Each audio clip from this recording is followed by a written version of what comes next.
Welcome to this evening session. I really want to applaud everyone for their level of discipline during all of these, during the previous sessions. We have had persons who are extremely compliant with ensuring that their mic are muted, additionally ensuring that they are signed in with their full name. Now, I know that Miss Edwards is a big favorite, even though she's the first.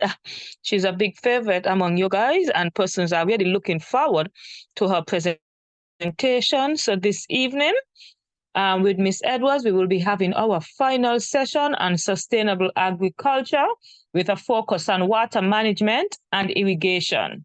Without any further delay, Miss Edwards, the mic is yours. Welcome. Have a pleasant good evening. All right, good afternoon again, everyone. Hope everyone had a good day. So tonight I'll be wrapping up my final session on sustainable agriculture until November the 5th, Latoya. That's the next session, I think. Yes. Yes. All right. So tonight we are going to cover water management and irrigation in the Caribbean. And I'm going to wrap up with post-harvest handling, because we cannot talk about sustainable agriculture if we don't mention post-harvest handling, because we have to ensure that when we harvest these crops, they can last a long time without actually immediately spoiling on us. So we have to know about the methods of harvesting and post-harvest methods to extend the shelf life of these crops. So, again.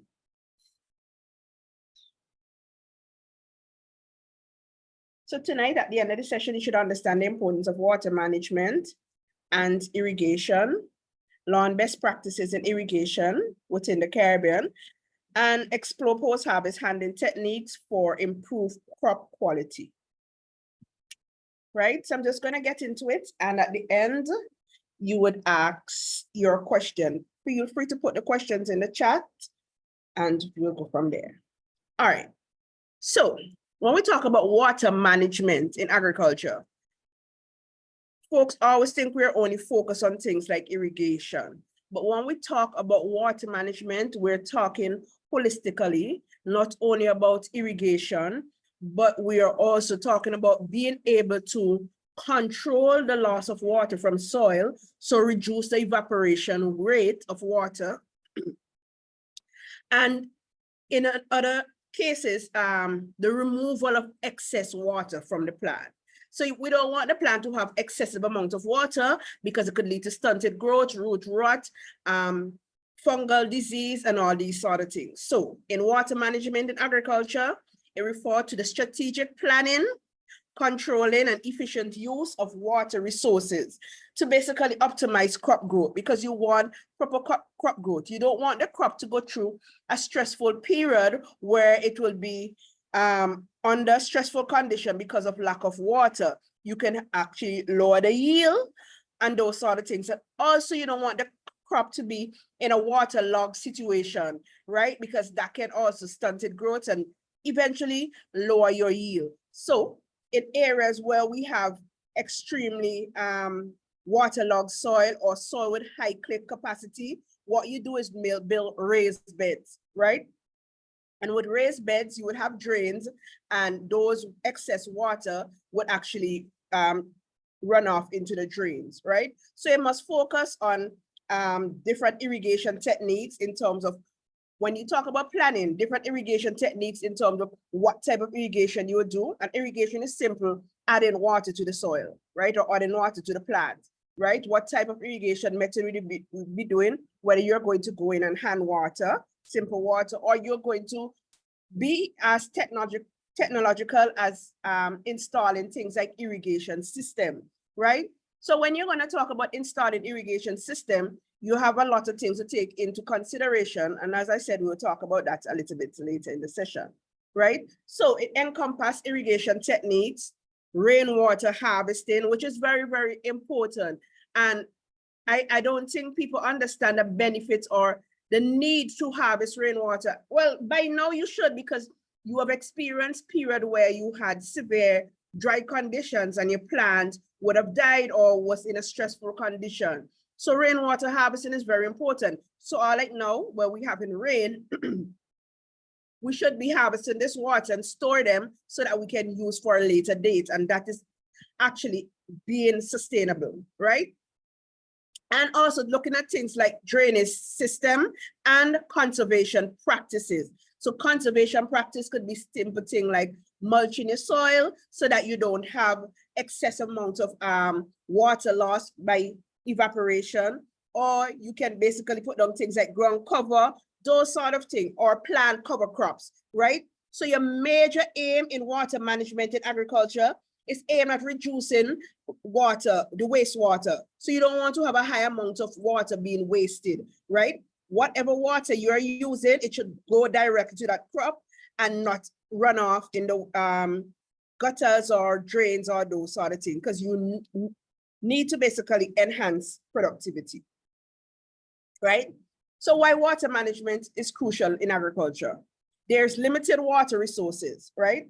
As a small island developing state, we are restricted with lots of freshwater access. For example, the Grenadine Island, you have limited freshwater access. So you would be involved in things like desalination and those sort of things, right? So because of limited freshwater access, you have to think about ways to manage water when it's available so that you can have it for a prolonged time, right? Increase variability in rainfall. Sometimes there's unpredictable rainfall patterns. When sometimes you're expecting rain to actually fall, it becomes a dry spell. So those unpredictable rainfall patterns, that is one of the reasons why you need to harvest and store water, right? Rising population, big demand. Because of the rising population, growing population, increased demand not only on water, but also on food. And you need water to grow these food, right? This will basically highlight the need for efficient water management to support agriculture production while conserving resources, right?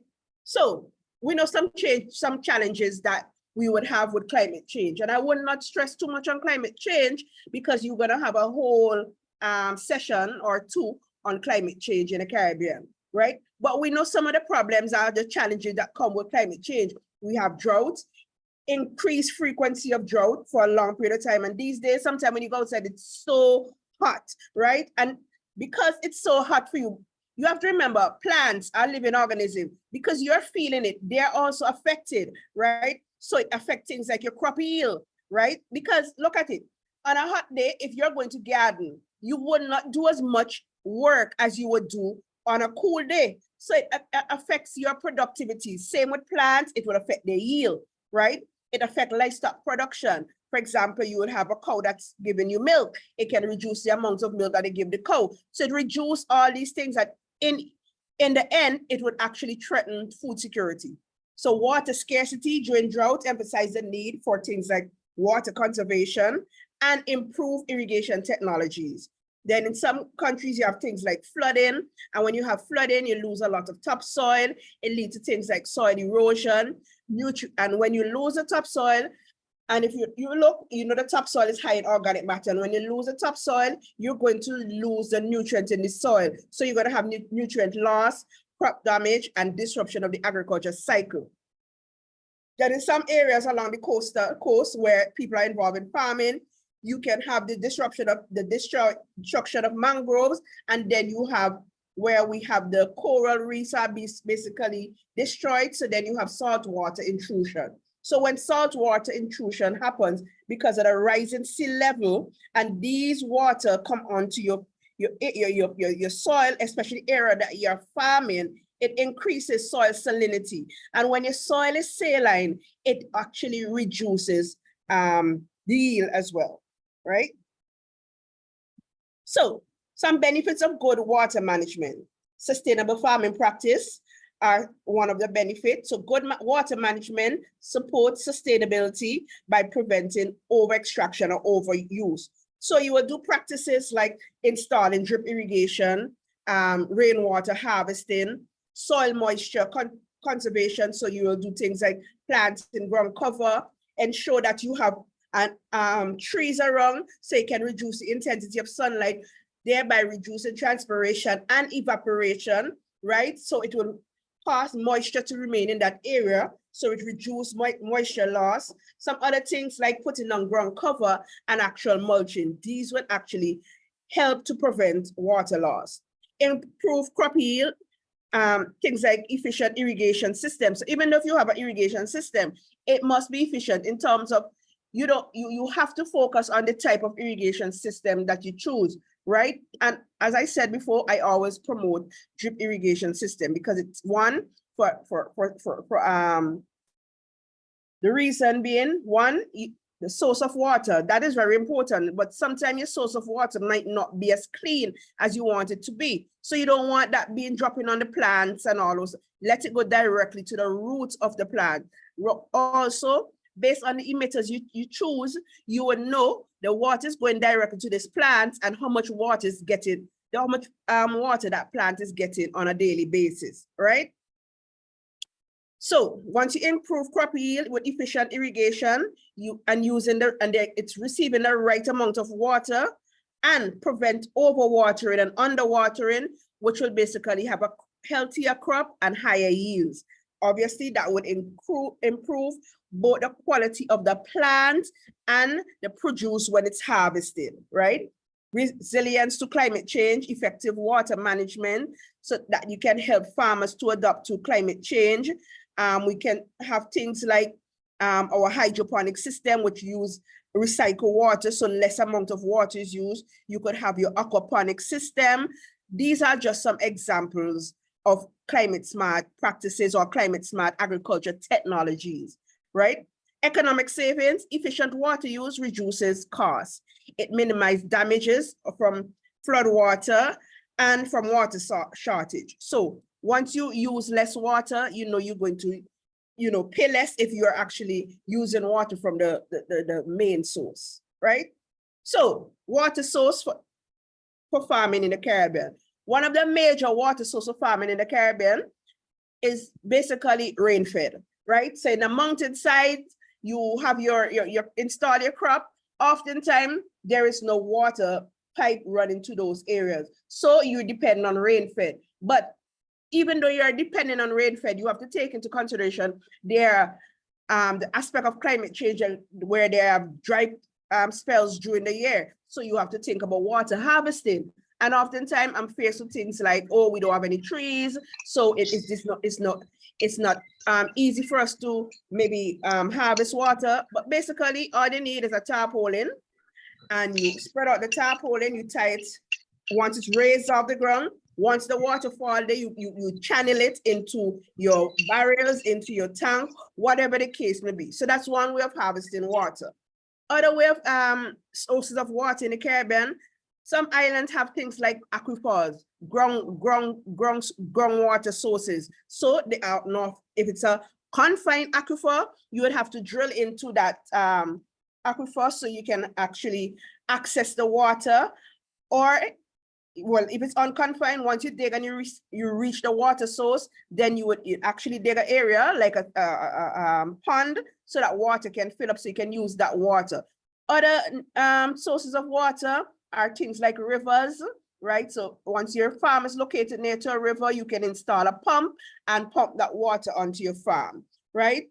Some countries who do not have fresh water would basically use salt water and by the process of desalination and basically turn it into water that you can actually consume.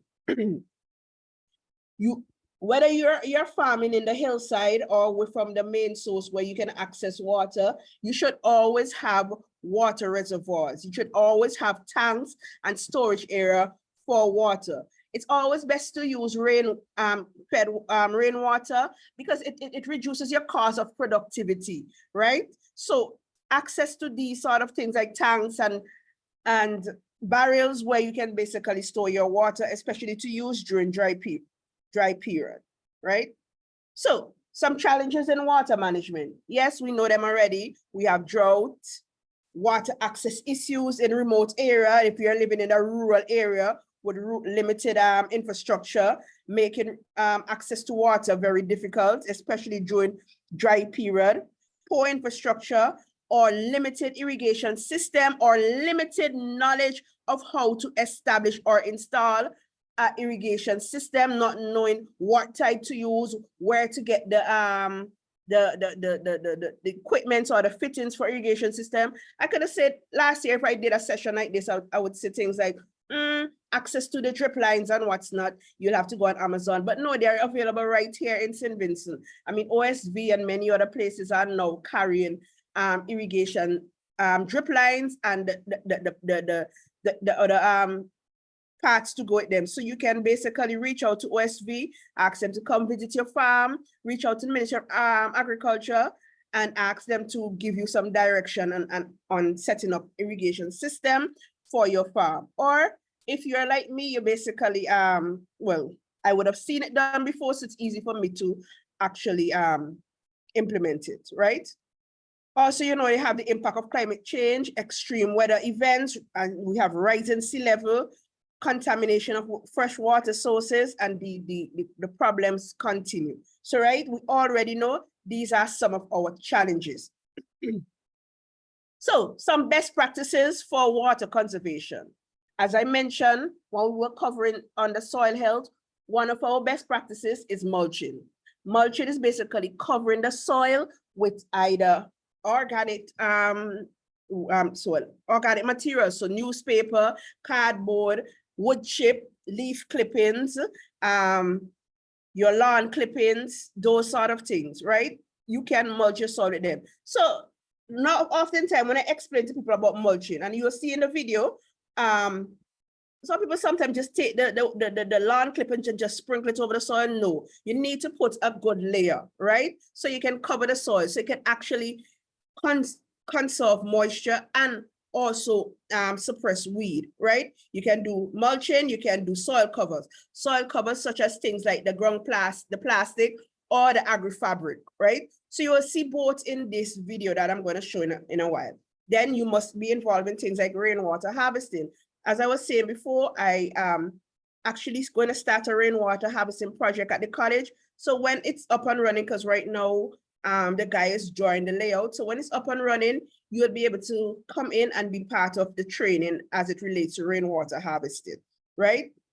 Planting drought-tolerant crops. So when we talk about drought-tolerant crop, we could talk about crops like cassava, sweet potato, and those sort of things. Also, when you're buying your seeds, you can read, and there's some seeds I would say heat tolerant and those sort of things because they are designed for the tropical climate, right? So these are things you could focus on, right?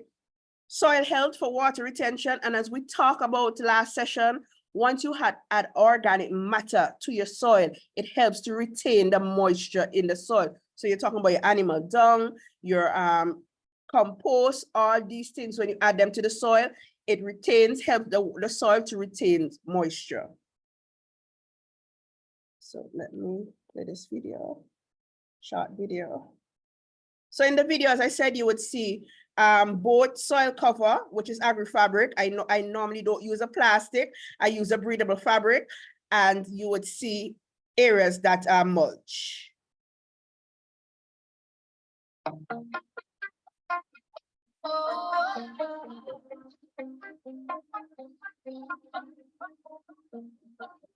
Sometimes I get a feeling I got here.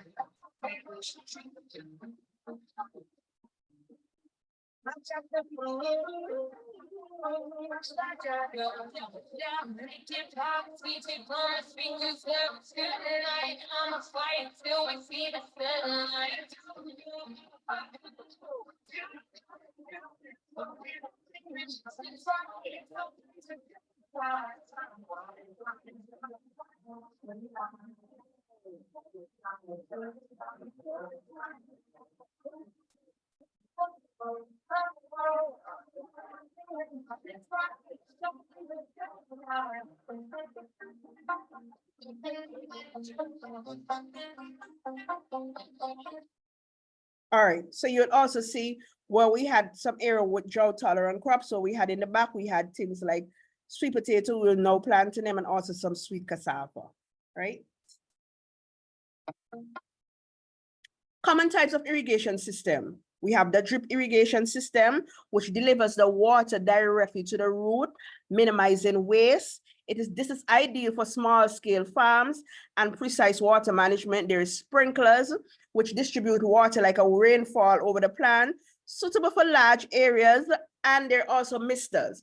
Personally, I don't like sprinklers and I do not like misters. One, with misters and sprinklers, once there's a high wind, a windy day, the water will never reach a plant. It will be blown away from the plant. That's one.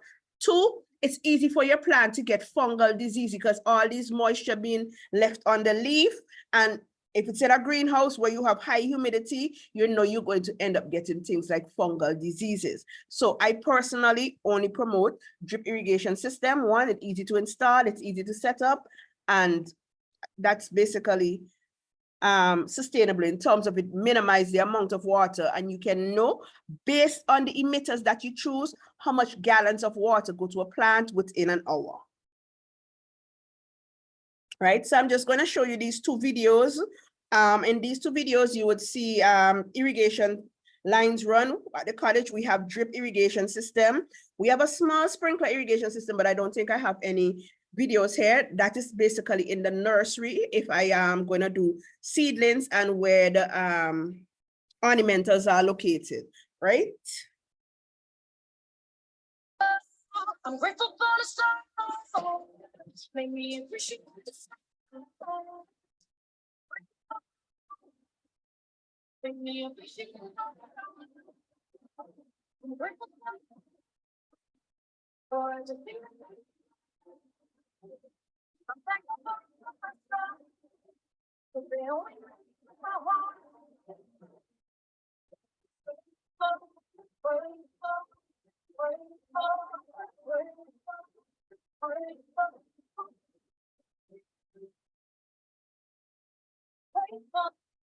So in the video, I know you would have seen the drip irrigation where you see the emitters where it was basically just dripping water slowly at the root of the crop, right? Let's put the other one. So beautiful.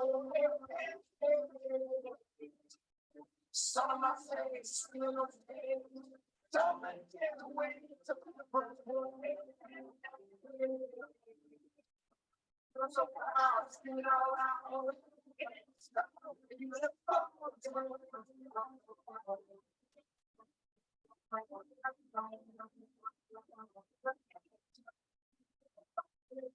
so sad now. I'm grateful to see this. Right. So when you're going to choose an irrigation system, before you decide to purchase the irrigation system, some key factors that you need to consider before establishing an irrigation project. One, you want to know where your water source, if it's going to be your CWSA or your pipelines, you're gonna need to know if your water source is coming from there, right? Access to quality water, how distance from the source you're going to run this irrigation line. So you will need to know if you need to invest in something like a pump, right? Is the area suitable for irrigation, right? You need to know your soil type because your soil type will determine how often you have to turn on that irrigation system. So if it's a sandy soil, you know it's going to drain out fast. The water is going to infiltrate to the soil very fast. So you know you'll have to turn on that irrigation system often, right? You need to know the topography of your soil, your land. If your land is sloping, putting in things like like sprinklers is a total waste of money. Because the land is sloping, you're always going to have wind blowing. Water is never going to reach those plants. You understand? You're going to be turning on the irrigation system and you're going to be wondering, but why these plants still dying? They're still dry because of the high wind, or if it's windy in that area, your water is never going to meet that soil or that plant, right? Sorry. You need to know about the land productivity, right? Determine the land overall fertility. If it's worth installing an irrigation system, because irrigation system comes with a cost, because you have to get your drip lines, you have to get your emitters, you have to get connection, you have to get lines to run from the main source to run into the area where you're going to run irrigation system. So it comes with a little pretty penny, right? So you have to know if the land is productive enough to install an irrigation system. You also need to know your water holding capacity. And I will show you in the next slide, I think, how you determine your water holding capacity. So basically you're digging a hole in the ground about 12 inches deep, right? And you're gonna fill it with water, let it drain out. Then you're gonna fill it with water again, right? And then you're going to measure how far down this water goes, right? And you're gonna do that measure within 15 minutes. Then you're gonna multiply that by 4, and then you're going to know how fast water drain through your soil in a given hour, right? And that is where you will simple test that you will be able to determine your water holding capacity of your soil. Now, when you determine your water holding capacity, you'll be able to determine how often should I turn on the irrigation system and those sort of things, right? So analyzing the soil ability to retain water for crop roots is very important.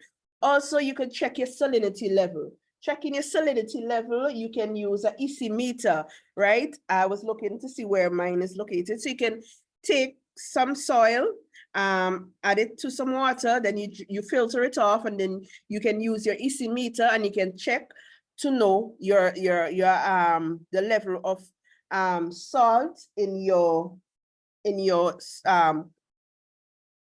the water. So you could check for the salinity level in that soil. Easy. But how easy ways to determine if your soil is extremely saline? Sometimes when you wet the soil, you would see salt crystals forming. But I haven't seen any soil in St. Vincent that has a high percentage of salinity. So there's no large set of salt crystals. There would be some little ones that sometimes form, which is nothing that you need to worry about.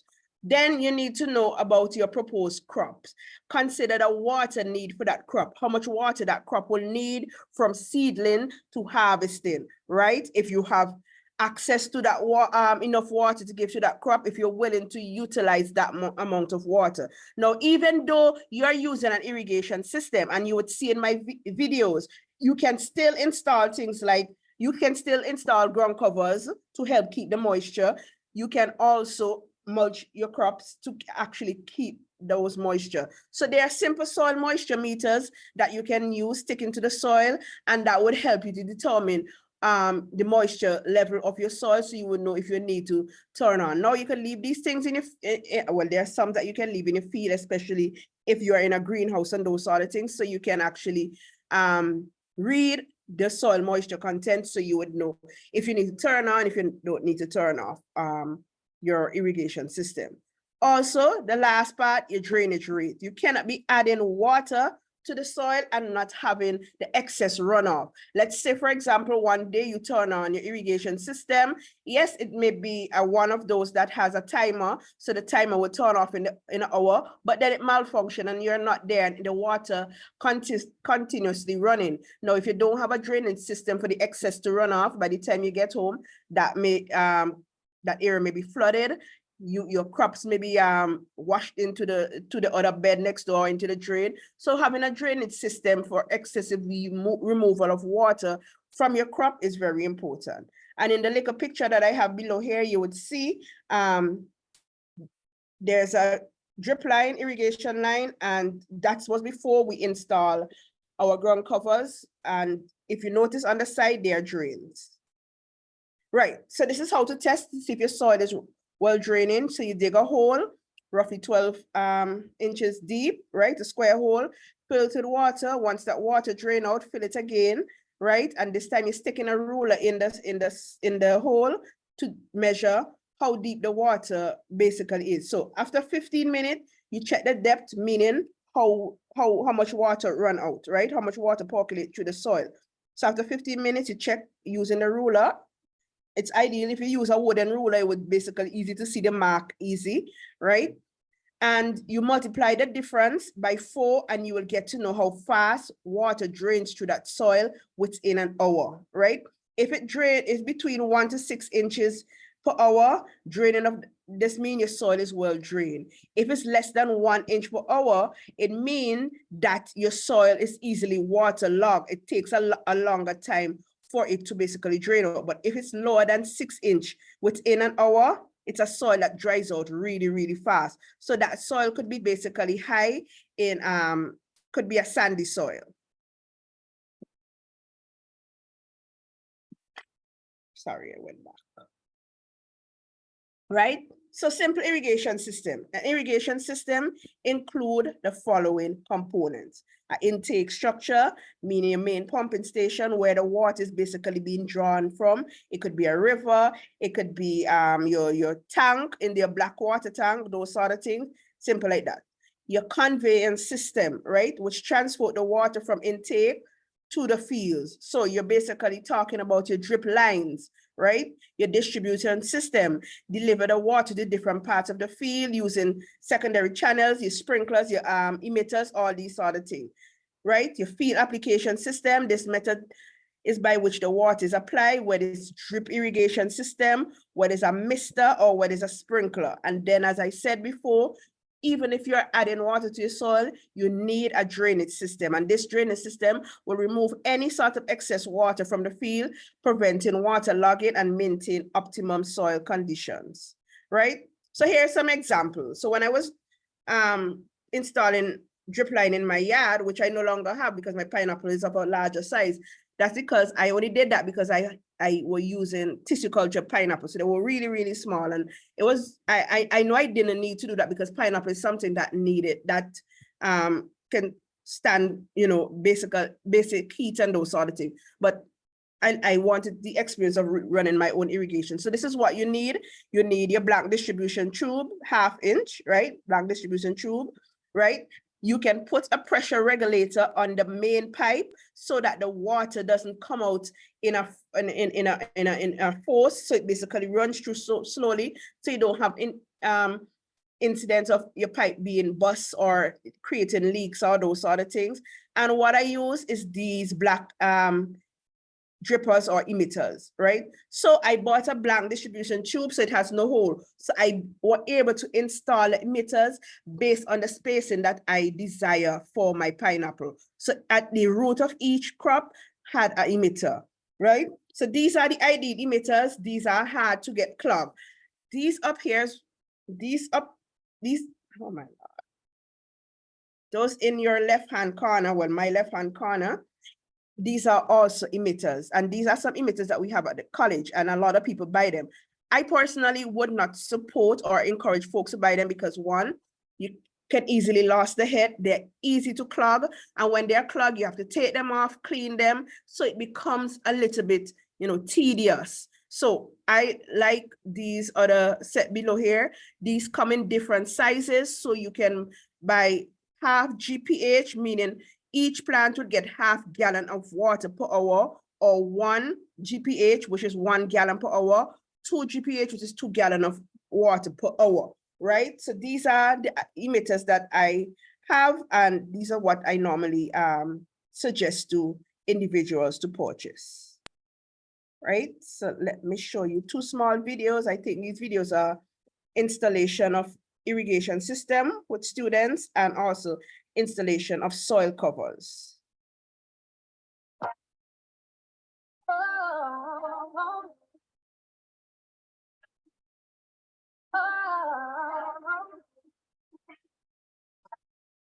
One for the front of the one my bitch on the just keep moving. Oh, look what I'm body say to I'm not bored of my shoes. Just keep moving. Figure it out, figure it out, but don't stop moving. Go, go, go. Figure it out, figure it out.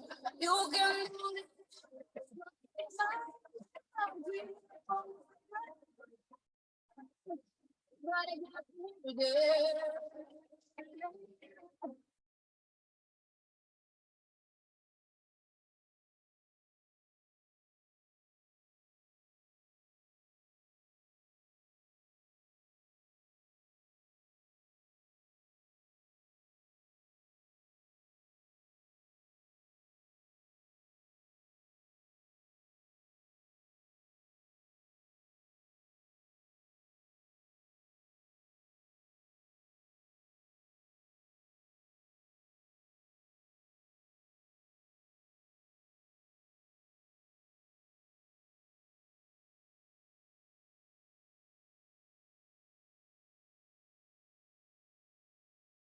All right, so irrigation, you finish installing, so you have to think about irrigation scheduling. So irrigation scheduling is basically how often you turn on the water based on one, could be the temperature, the type of crop that you have, the type of soil, all these are important. So irrigation scheduling is the process of determining when and how much water to apply based on a crop needs and the water availability.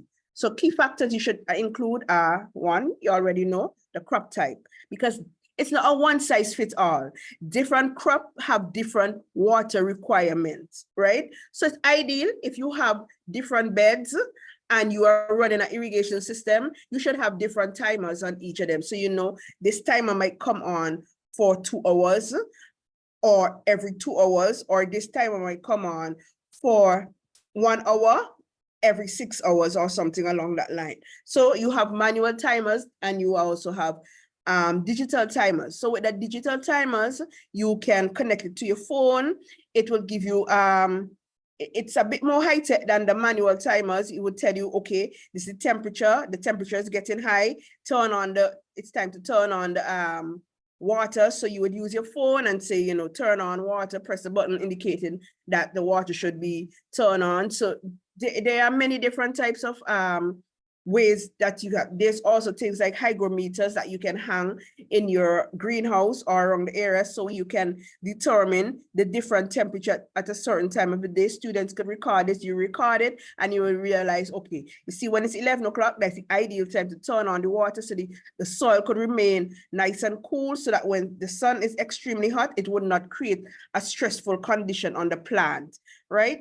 So you must know, as I said, the type of crop, because they have different water demand and different growth schedule.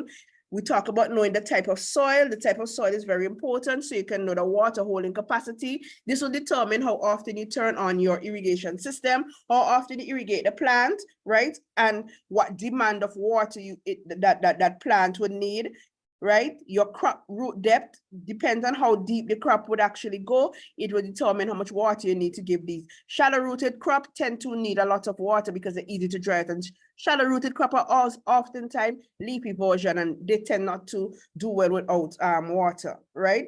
As I said, we talked about before, knowing the topography will determine the type of irrigation system that you use, the local history is very important, and land tenure. Land tenure is very, very important, and that is one of the hindrance or the challenges as it relates to agriculture production in the Caribbean and even amongst women, because normally when there's land in the family, it's normally passed down to the male, because it's always said that, you know, the female, she would find a husband and the husband would take care of you. So even when women want to get into farming, access to land and ownership to land would be a problem. Access might be there, but ownership would be a problem. The last thing you want to do is set up an irrigation system in an area and then the owner of the land say, I need my land now. Or sometimes, even if you sign a lease, they might see that you're doing well, and then they start saying, oh, we need to build, we want the land now to build. Oh, how dare you say that I can't come and build on my land, and you have to move. So things like land tenure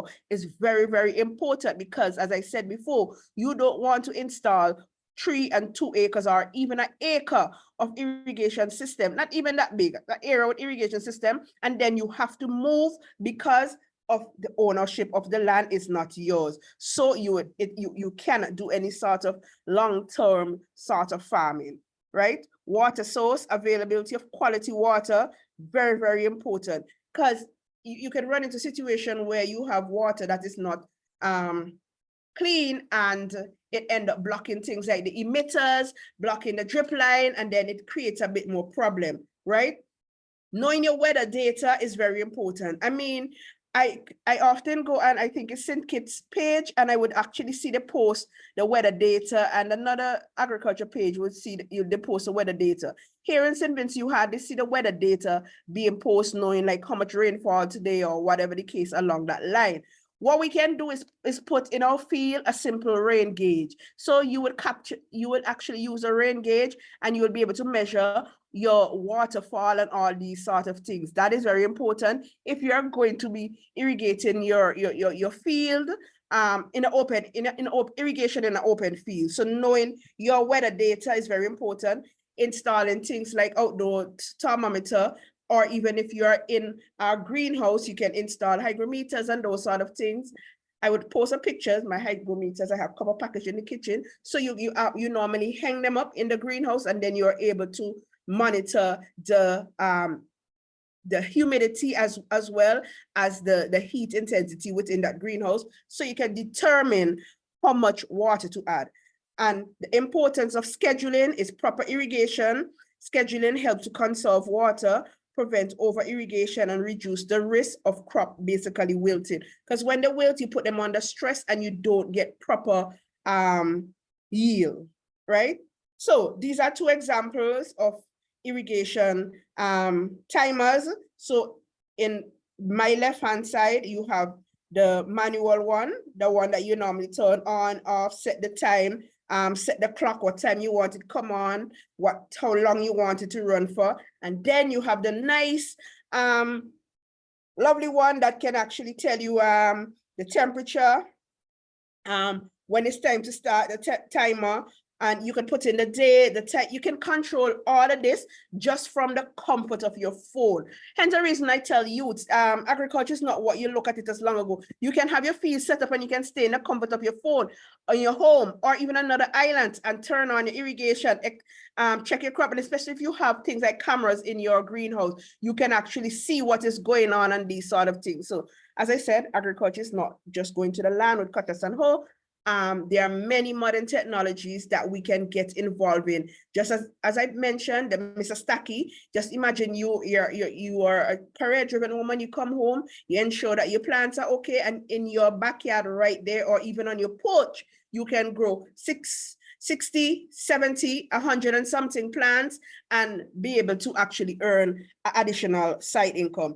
And I always push to tell people, I mean, one source of income is not ideal, especially if you look at the rise in food prices. You must find another way to make income for your home, right? So let me just show you these two videos, which I don't think I showed you before. It's basically showing the irrigation system setup. You'll see the emitters is spaced out. The area is covered in ground covers. Outside, you would have some areas covered with mulch being done using grass clipping, lawn clipping from the lawn down at the college. So you will dry them and you will add them as mulch on your soil to basically conserve moisture. When you know a substance over I breathe it love in a breathe it life. Nobody will have the eyes, not alright. Sit down in the post and sleep all night. Sit up on social media type.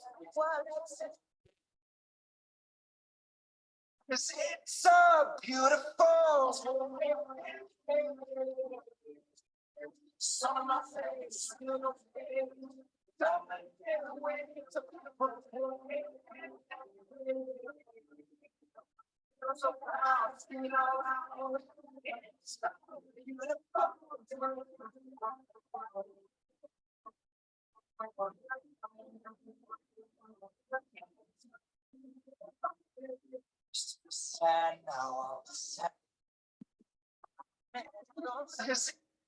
Right.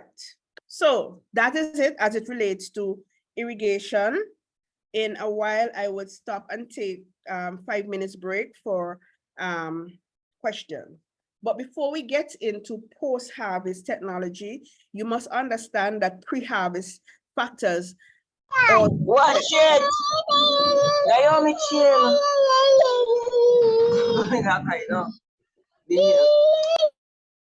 Right. You must understand that pre-harvest factors also affect your fruit or vegetable quality.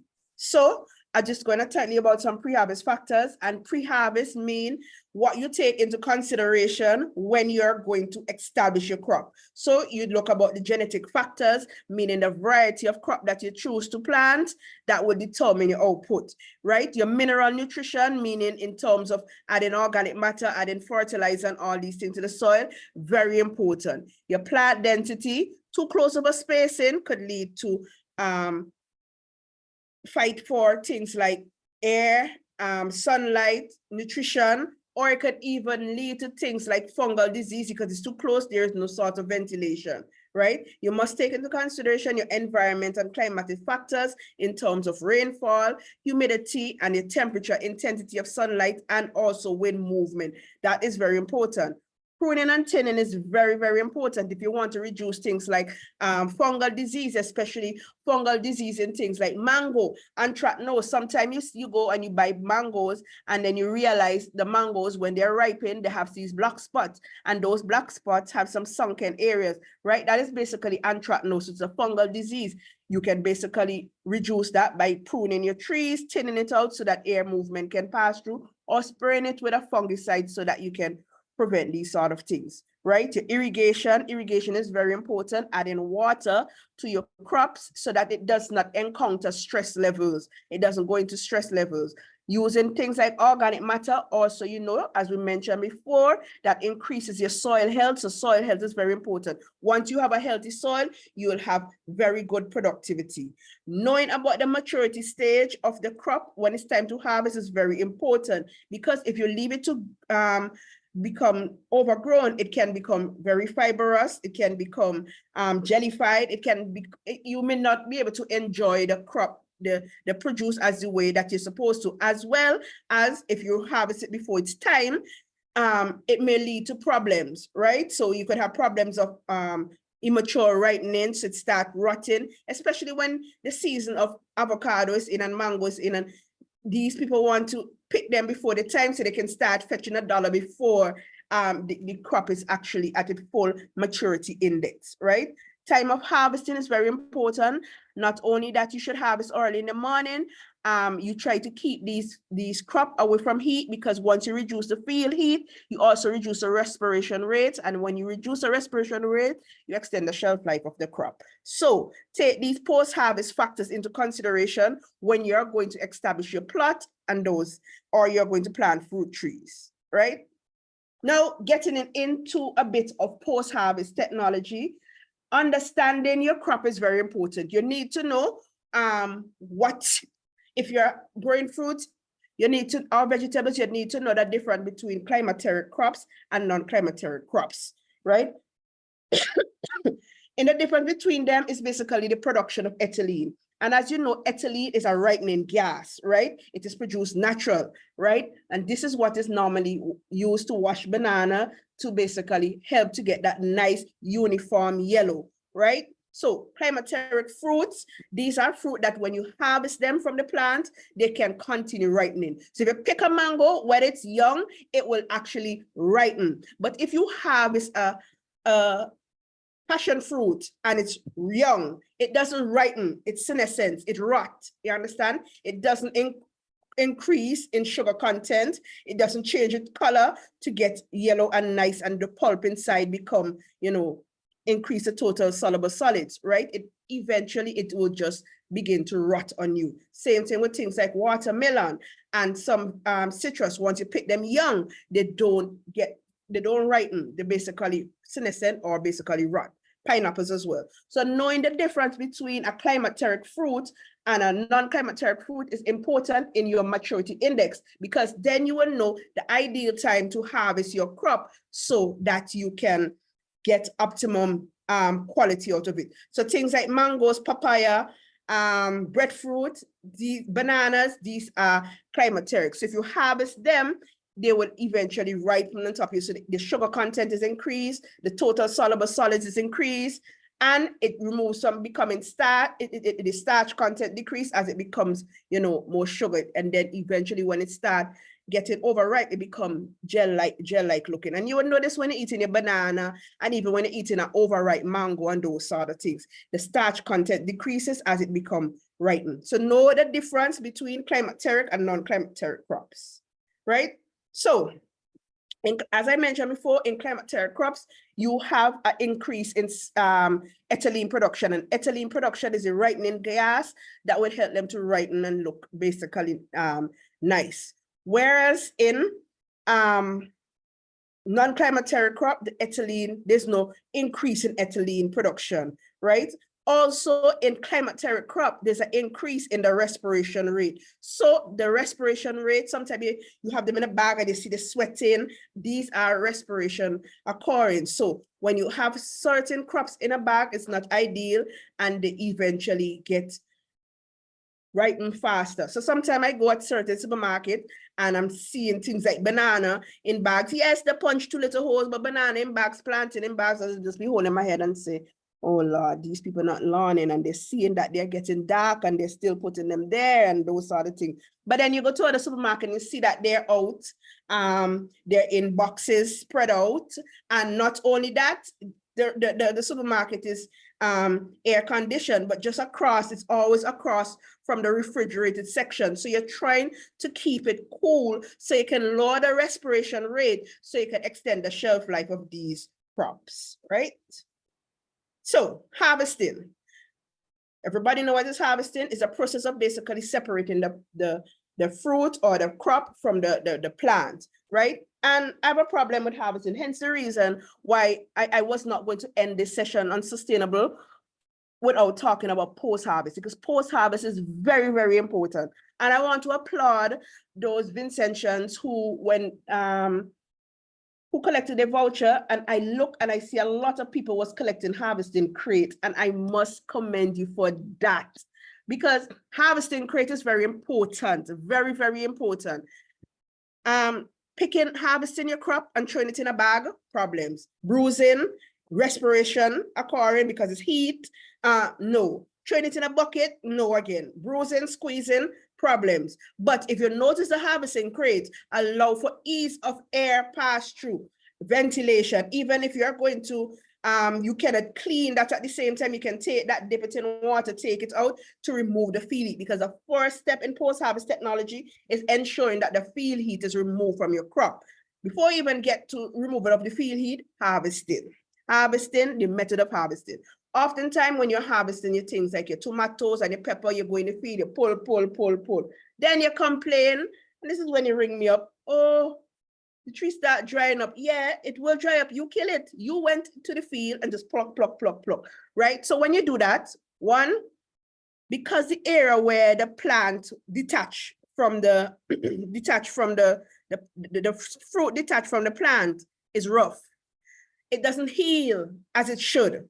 Then there's going to be aphids, there's going to be ants around, and where ants are located is going to be aphids, and they're going to start there, and then they're going to start spreading that sap all about the place, and then you're going to have different sorts of things occurring. Then that area doesn't heal that fast, so you're going to have microbes entering because might pass through, you might decide to wet, dirt splash up, it enter that area, that is microbes gone in there. So microorganism enter, and that's where it's going to start rotting, or some sort of disease is going to start from that area. Then again, you're pulling it, so the branch break inside and you didn't even know. So how do you go about proper harvesting?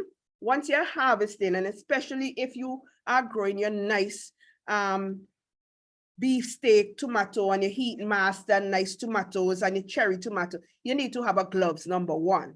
Then you need to have the correct PPEs, a coverall, right? A coverall. And I often tell people use a white shirt, because you see when all in this coverall, y'all don't like to wash them. And that's another problem, going into the field with dirty clothes, especially when you are harvesting, right?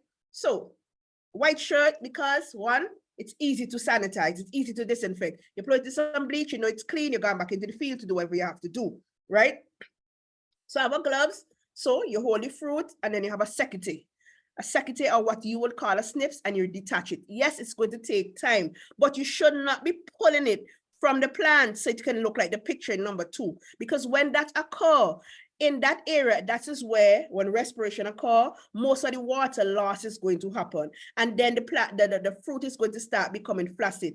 Also in that area is where microorganisms will enter. And that is where the rot start from. So you're not being involved in sustainable agriculture practices if when you harvest, yes, you spend all this time growing, you do all the nice pre-harvest practices, but when it comes to post-harvest practices, it's very poor. So you harvest them like that, and then they start rotting. By the time they get to a consumer, they're already spoiled, they're soft, they're good for nothing. All they got to do is make stew, and some of them too sour, too rancid to make any sort of stew. It's only ideal for composting, right? And I am not buying tomatoes for compost. I am buying tomato for consumption. The seed I want in my tomato is for consumption, not compost making, right? So try to change the way that you harvest your crops, your tomatoes, your butternut squash, your peppers, your eggplant, your okra. Sometimes the okra, it strips gone all along the side, the tree is damaged, and you don't realize if you cut these or remove them by cutting, it could actually last a long time. Even when you're harvesting things like lettuce, don't pull it up, taking all the soil with it. Get a secateur or a knife and cut it at the level of the soil, and you place it butt down in the harvesting crate, and the other one that you're going to put in, you're going to turn it butt up. So you're going to have the lettuce head facing each other so that latex does not run on the other lettuce. And then you take them to the area where you're going to wash them. Now, when you're washing them, you use regular plain water and you wash them to remove the field heat. After washing them, you must sanitize them. So disinfest and sanitize them. What you're going to do is use some bleach in a gallon of water, or how much ever water, but it's 1 tablespoon to a gallon of water. So if you put 2 gallons, 3 gallons, you increase the tablespoon. Now this is going to help to sanitize your fruits and so on. So you dip it in it, you wash it, and you leave it to, you wash it in plain water after, and then you leave it to air dry. Simple, simple, simple, simple. And this is what is your first step to actually extending the shelf life. Well, not the first, third, because the first thing is harvesting it correctly, then removing the field heat, then sanitizing it, then putting it in an area where you can air dry it, and then choosing the correct packaging. That is going to be very, very important. So let me just show you. I think in this video, students are harvesting tomato, but they place them into a harvesting crate. Adding them to the harvesting crate is very important. I'm quite sure they're harvesting tomato. Let me. But when we start.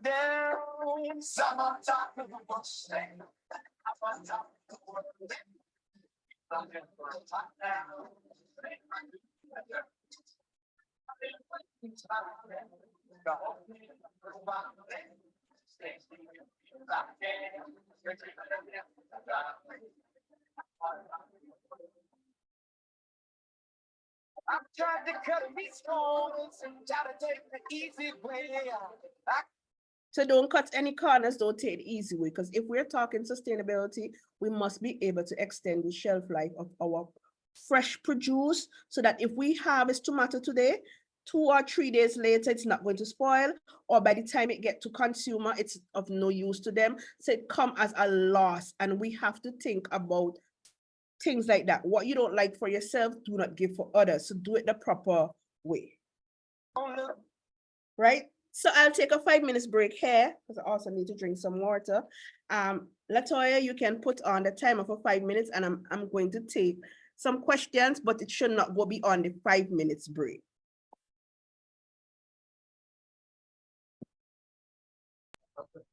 All righty, noted. So during the question segment, we are actually going to start. I have 2 questions in the chat. And so when Ms. Edwards is ready, we'll start with those questions, please. Thank you. Then we'll move to those individuals who raise their hand.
Latoya, you there? Yes, I am. Did I put everybody to sleep and nobody have any questions tonight? Oh, no, you are ready? Oh, I was waiting for you. Oh, yeah. Okay, then. So we'll be taking those questions from the chat first. And the first question that we have from the chat from Bronte Swanson, Bronte asks, can you please explain what the term genocide means? Genocide? Fied. Well, yes, genocide. Which year is this? Genocide is not when they basically put systems in place to get rid of humans, but we're talking about We sustainable should have agriculture. genocide. Bronte, do you want to clarify your question, please? Bronte, are you here with us?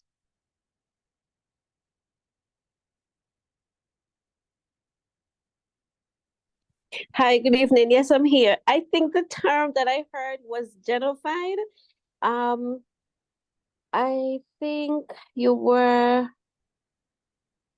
I'm trying to remember if you were speaking about harvesting or if it was water management, but I thought the term I heard was genocide. No, not quite sure why you heard that, but there's no term as it relates to genocide in. If you could take me back to exactly where I was talking about water harvesting or harvesting. Hello? I'll let you know if I remember. All right. Okay, then. So we'll then move on to the next question in the chat. Can you explain how effective is the plastic covering? All right. So if you remember from my presentation, I said that I support using the agri-fabric, which is a breathable one. The plastic one, I have my ifs about it in terms of I generally think it suffocates the soil most of the time. You need to let your soil breathe at times.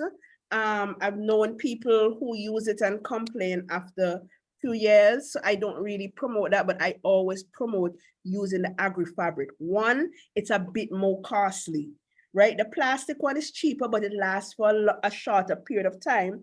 But with the agri-fabric, just like you see in my videos, those are not the plastic, those are the fabric. They let water pass through. So only problem that you would have with them, weeds sometimes grow through them. So you have to end up pulling weeds from between the netting. It's kind of like a overlay of fabric, like a bag. So sometimes they have spaces that open and weed come through. So I promote using the agri-fabric over the plastic. Now, I am not going to tell people not to buy the plastic because oftentimes that is what you can afford. So start there and then you can later on maybe invest in agri-fabric. All right, thank you. Next question from Shiniko. Aside from the list you provided, how do we identify climacteric versus non-climacteric foods? Are there special features which differentiate them? Oh no, that really no special features on the outside to look for. But if you harvest something like a pineapple and you harvest it young, you would eventually realize it's not going to ripen. So fruits like cocoa, pineapple, watermelon, there's a couple of others. What I can do is post you a list of the tropical fruits in the Caribbean that encounter these. So citrus, those are the things, they don't ripen. They basically, senescence and eventually rot because they would not increase in sugar content as a climacteric food. I can share a list. I normally have a list, but because I was reducing the content of the PowerPoint, I removed the list as well. But I can share a list like I did with the companion plants. All right, thank you very much. So I'll do 2 more questions from the chat and then we'll continue with the presentation. The next question is from Cordia, and she asks, what can be used to treat transparent spots and passion fruit leaves? Transparent spots and passion fruit leaves? Yes. that is basically a fungal infection. So you can use things like neem and those sort of things. Spray it with neem and also ensure that you remove the excess. Sometimes, you know, passion fruit overlap and the vine overlap and they don't get proper ventilation. So you can do some pruning. Try to keep the main vine where you would get nice large passion fruit from. I know some people don't like to go through doing pruning and actually things like passion fruit, watermelon, butternut squash, but it's ideal to remove all the side shoot, keep the main branch so you can have larger quality rather than a lot that can be a host for many other sort of fungal disease. So you can spray it with a fungicide, or you can basically use neem and you can basically prune it so that some air can pass through. Okay, thank you. And now we'll take the final question for this segment before we go back to the presentation. And this is from Linda. Do you wash the produce after sanitizing with bleach? And does that process apply to all products? The only produce that I wash after sanitizing with bleach is lettuce. The rest, lettuce and pak choi. The rest, once I sanitize them, tomatoes, eggplant, whatever, I leave them because remember, bleach is a gas, it evaporates, right? So once I wash them, I just leave them to air dry and that's it. So yes, it applies to okra, beans, butternut squash, lettuce, pak choi, all these things. Yes. Thank you. So we'll now continue with the presentation. All right.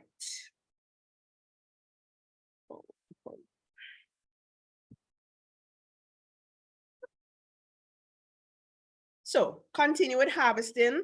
Having the correct tools is very important. So as I mentioned before, when you're harvesting your things like your cabbage, your broccoli, your pak choi, your lettuce, you don't pull them up and let the soil get onto the leaves of the others and those sort of things. So basically cut them at ground level. So you could use either secateurs to cut them, or you can use a knife, right? If you have one of those sickle, one of those carved knife, you can even just use that as for cutting.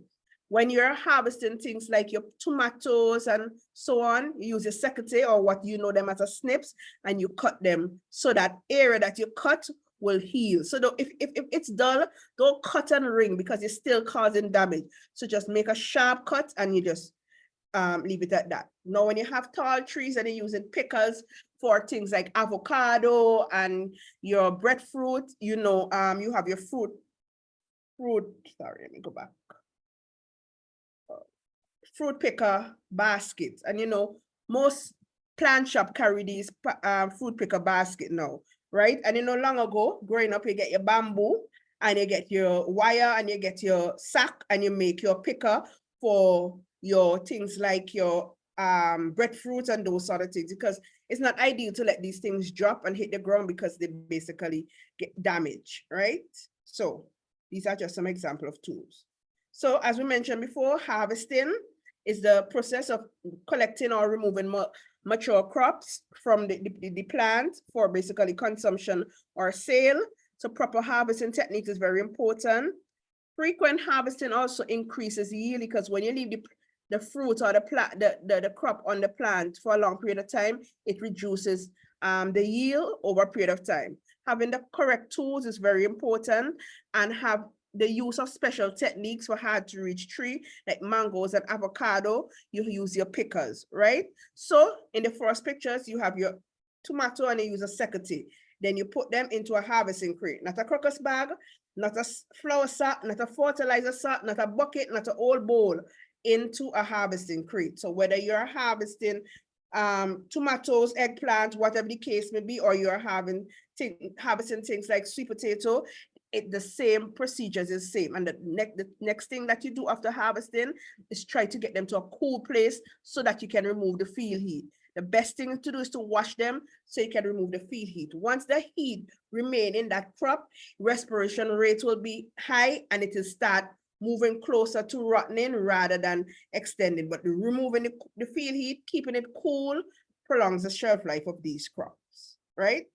Knowing the maturity in the seed is very important, especially when you're harvesting things like avocado, your mango. Know the different change in the color of the skin your avocado, you know, the change in the different color of the skin and all these sort of things. You know, when you're harvesting your watermelon, know the different changes for maturity index. What you can also take into consideration based on the variety that you plant, the packaging always indicate to you how many days to maturity index. So know the number of days for the maturity index, know how many days from fruit set to harvest, know the different visual indicators such as the shoulder, the mango, or the shape of the avocado, or the intense green, or the yellow, the slight light yellowing, or the shininess that will be on the avocado. Know the changes in color that also occur in a watermelon, so you can know when they're ripe, whether you can knock it, you could hear it. These are the things that you need to know. Look for the tendrils, see if it's drying. All these things, when you do it, you harvest in your butternut squash, look for the change in the color of the butternut squash, so that when it becomes dull and no longer shiny, that is when it's actually mature, ready for picking. Know about the different shape of the fruit, the external appearance. These are the things that you need to know to ensure that you have proper maturity indices, right? Time of harvesting, very important. Harvest in the morning, first thing before 10 a.m. Harvest in the cool part of the morning so you can reduce the amount of field heat from affecting the crop, right? As I said, all vegetables should be harvested in the morning. Higher temperature leads to faster respiration. Morning harvest of crops are normally preferred because you have low respiration rate and less loss of water, right? So in the picture here, we have the gloves on. Right, the gloves is on, and you're harvesting your lettuce. You notice you put them, you can put the one at the bottom is butt down, and then the one on the top, you turn it on top of the other one so that you don't put the butt on top of the head so that that latex will drain. You can use a knife when you have, or a secateur when you're harvesting your butternut squash, but don't pull it from the vines. Right? What is post-harvest? Post-harvest refer to the process applied immediately after harvesting your crop to maintain the quality and extend shelf life. Fresh horticulture crop, which is higher in water content, are prone to wilting and shriveling very fast. And even simple things like mechanical injury, the easy to bruise, the easy to get cut, those are the things. Sorry. Post-harvest management involves things like cooling, cleaning, sorting, grading them, packaging, choosing the correct packaging, and transport, proper transport to prevent deterioration. So key practice include number one, the removal of field heat. Then you go to quick cooling. So things like lettuce, especially those leafy lettuce, what you can do, especially I don't prefer you to harvest on a hot day, but unfortunately, when me and my students at college, because of the time we get there for practical, it becomes very hot. So what we normally do is get a bowl of a container with ice, and you put it in, and we will dip them in it before we rest them into the bags, right? Cleaning and ensure good water quality. So when you're washing your produce, don't wash it in dirty water. After the water color start changing, change the water and get clean water. Worker hygiene is very important. The last thing I want to visit somebody farm and you did it packing my tomatoes and my lettuce and everything with the same clothes it was in the field. It makes no sense because contamination gets in these and then they start rotting and all these other things. So worker hygiene is very important, especially if you have a cold. Wear a mask, your hawk, you want to spit and those other things in the same area that you're doing the washing and cleaning. No, you have to think about hygiene. Hygiene is very, very important.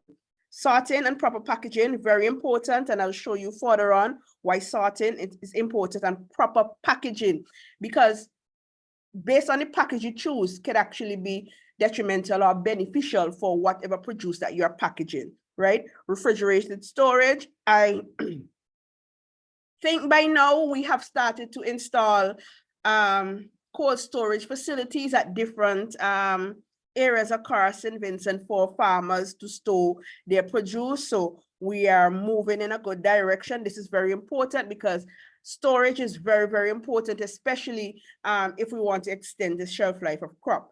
Good transportation, and I want to stress on that. On many evenings on Sunday, you would see the truck pass with the planting, and then the guys who are on the back loading the planting just throw on all the planting, and then on top of that, they're gonna sit on them, bruising, respiration rate, damage.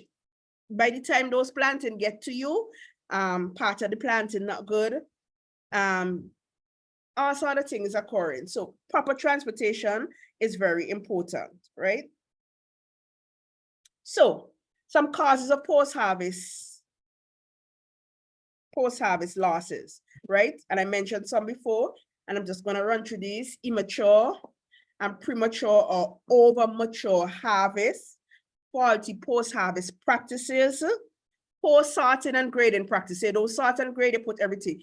One of the things that always irks me is when you go and you want to buy a bag of tomato in the market, it has green, it has ripe, all in between, and damage, which is obviously not ideal, because the ripe one and the green, the ethylene from the ripe one is going to ripen the green one. The extra ethylene that is given off from the damaged one is going to ripen everything. So it's going to start a situation, and then it's in a bag that's hot and respiration rate is high. By the time I get home out of whoever purchased get home out of town, the one that is damaged already have to go through. The ripe one is already getting soft, and here the cycle continue, right? So improper, poor temperature and relative humidity management in storage. Proper storing at correct temperature could actually extend. Improper packing and washing, right? So you wash it in water that is not clean, and then you pack it so much in one bag or one container. And I mean, you know what still I don't want to say get me upset is when we still shipping stuff away in feed sack. You know, we are a nation that mimics everything United States and England or United Kingdom do, those countries. So in terms of the style, the hairstyle, the clothes, we on Shein and all the other sites, and you're buying, you're doing, you want to be in it. But when come to agriculture production, that's the only thing that we really don't mimic. So when they send us things like apples and pears and grapes, they all come nicely packaged. All they need to do is take the box up, take it to the supermarket, and you put it out on the shelf. But when we ship away, all dirty crackers bag, all feed sack, we need to practice what we see. We imitate everything else. We imitate the food that they eat. We imitate everything else, except the best practices as it relates to agriculture production. So we still ship stuff away, or even take stuff to hotels and supermarkets in the flour sack, feed sack, fertilizer oil bag, all these sort of things. Contamination. And we're not taking none of that into consideration. Not only is it contamination, but it's in the sack. And these sacks sometimes are lined so close, and there is no way of breathing. I mean, the bags that we use, the burlap bags, used to have some method of breathing occurring there, ventilation. But these sacks does not give room for ventilation. So by the time you ship stuff to Trinidad, you only hear, well, half this stuff spoiled, and of course it will spoil. Not only was it fling onto the truck, it's in a feed sack. Then the man with the frozen bumsy sitting on it, right? And he's squeezing it. By the time it reach wherever, because we don't have refrigerated ship boats between the island, by the time it gets to the other island, half of it has to be dumped. Some of it is not good. It's just good for composting, right? So we need to do better, right? I love that the HD ladies are utilizing harvesting crates. So now I'm going to see more harvesting crate branded HD and being delivered to the supermarket, and you pick it back up and those sort of things. Because you must label it so you can get back your harvesting crate, right? Right, delaying improper transportation to the market. cause of other factors such as rots and insects. Sometimes the area is so big rat running there, big rat right biting the sweet potato, biting the mango, yeah, there. These are some cause of post-harvest loss. Even the area you put it outside, you have sheep and goat, they pass by the bite of two things, you're gone about the business, post-harvest loss. Lack of knowledge of post-harvest techniques. So after today's session, you can't say lack knowledge. Added to me talking and getting the PowerPoint presentation and research is very important. Oftentimes, we research to find the latest hairstyle, research to find the latest outfit, but we don't research to find what we should do as it relates to agriculture production, right? And then we complain, cost of goods in the supermarket is high. This is high because you're letting it be high, because if you get more involved in what you're supposed to do, more backyard gardening, and I'm hoping to see many of the Vincentian on the backyard gardening project that is going to be occurring, where Zero Hunger is pushing to get 7,000 homes, backyard homes with a backyard garden. So you'll be provided with things like seedlings and so on, and a tech pack, which I have to work on so that you can have the information how to do this, how to do what and what not to do, right? So I'm looking forward, because if you go to the supermarket now and you see the price for 2 tomatoes, or the price for 3 bell peppers, or a price for any lettuce, come Christmas, you know that price will triple. So we don't want to have to suck our finger when somebody come over, you're going to say, oh, well, I don't have, yeah, and no. So we got to start now. We have now, between now and Christmas, some of the crops have short maturity index. Know what you're going to put in, know what you want, and walk towards it, because the prices are going up higher come Christmas, right? Shrink and loss of weight due to water loss, as I showed the tomato when you harvest it without the stem. Limited level of production, small land holding. Small land holding is not really a problem if you know how to utilize it, right? Careless handling causing internal bruising, splitting, and skin breaks. Inadequate modern technologies and skills. But after today's session, you know what to do and what not to do. And please don't go back to your old way. Yes, it might be seen tedious, but remember, you're focused on sustainable practices, to sustainable agriculture, because you're looking to prolong the shelf life of what you produce. It's really hard for when you produce something, it's going to spoil on you because you didn't take into consideration how to care for it after harvesting, right? In a picture, it's just some pictures of some stuff that I had purchased, where it was delivered in a plastic bag, the passion fruit. So obviously heat, so it started rotting. Then this was avocado that I purchased from a farmer, well-known farmer, and these were basically young avocados, and they were just trying to pass them off. No? Right. So some different types of post-harvest losses, right? We have things like biological loss. These are basically occur from pests and diseases. So you have fungal rot in mango and papaya due to the high humidity, lots of water. Then you have chemical losses. This is basically things like pesticide and chemical. That is going to be the residue on your things like your banana or your tomato or whatever the case may be. I mean, funny story. And I don't know, I just always encounter a lot of things. Well, I don't encounter them no more because I don't have the time like before to visit farmers, but there was a time when I used to go out to a lot of farmers and do sessions with farmers and so on. So you would see farmers, and I ran into a situation one time when I was doing my final year project from UE, where there was a farmer and he was out in the field, and I passed and I wanted to interview him because based on my final year project, and he was spraying diazonon, right? And that's in the Mespo area. And I didn't finish the farmers in that area, so I had to go back the next day. And the next day he was harvesting because he did not pay attention to the re-entry period. But it's not even the attention to the re-entry period before he could basically harvest these cabbage, you know. And it was cabbage. He was actually spraying cabbage with diazonon because he had those leaves being bitten by the pests and those sort of things. But he was harvesting them for a supermarket. Reason being, his wife went into labor and he needed some money. So he came and he was harvesting. And these are the chemical contamination that sometimes we don't know. We go and we buy the cucumbers, we buy the cabbage, we take them at home, they didn't wash properly, and we ingest these things, right? Mechanical damages, these are physical injuries like cuts and bruises, they drop when they're harvesting or they're in a bag, they tie up, rough handling. All these sort of things would lead to rotting and those sort of things. So these are post-harvest losses. Then you have physical loss. This is things like temperature or moisture related. You put them in a plastic bag, it's tied up there, overheating, or you put them in your fridge and the temperature of your fridge wasn't ideal and you end up getting chilling injury, you know, burns and those sort of things. And then you're going to have water loss because you're going to have these sinkhole on your cucumber, on your tomatoes, those sort of things, your carrots, right?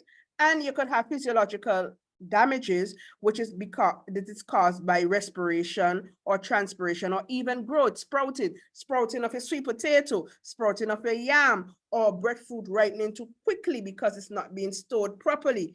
And these are just some examples, right?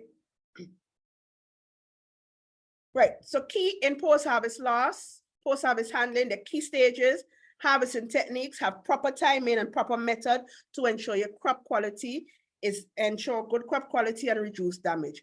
Cleaning and sanitization, removing dirt and removing microbes for food safety. Food safety is very important. Yes, you will go into a session on that, so I'm not going to go in depth, but if you look at how much recall is occurring, even around Christmas time, there's so much recall from this because of contamination and so on, right? Sorting and grading is very important by basically placing the fruits and vegetables in according to their physiological ripeness. So ripe tomato should be by themselves, half ripe by themselves, green one by themselves, right? These are very important. Packaging and storing, very important. So now we get into the matter of having damage produce with our good produce. So sorting and grading is very important because undesirable types of vegetables such as the disease, damage, deform should be removed, right? Removed so you don't mix them in with your healthy or proper. Grade them, right? So you could have your nice eggplant as in the first picture, and those that are deformed could be sold at a cheaper price, right? Because you don't know what the individual is buying the eggplant for. The last thing you want to buy some eggplant to make some lasagna, and then you have this one shaped like a S. You're not gonna get the nice lasagna looking flat type that you want because there's some that are basically deformed or just not in any good condition. Then you have to take out those that are infected by any sort of pest or any sort of disease. That should not be in the bag, right? Then you have things like tomatoes, sort them and grade them according to their ripeness. So the green one by itself, because you're thinking about sustainability. So if the green one is by itself, that is not going to ripen now. So you could have tomato for a longer period of time. Another thing, in your fridge, I mean, not even in your fridge. Now we talk about the market. Oh, the market. I mean, gone are the days when I used to be a bit more miserable and I would have gone to the market and repack somebody table. So, you know, you're not supposed to have those that are high ethylene production right next to the pak choy and the lettuce, because by the time you get home and Sunday, you're taking out lettuce and your lettuce yellow, your broccoli yellow, and you're wondering, oh, why they sell me all thing? No, they didn't sell you anything all.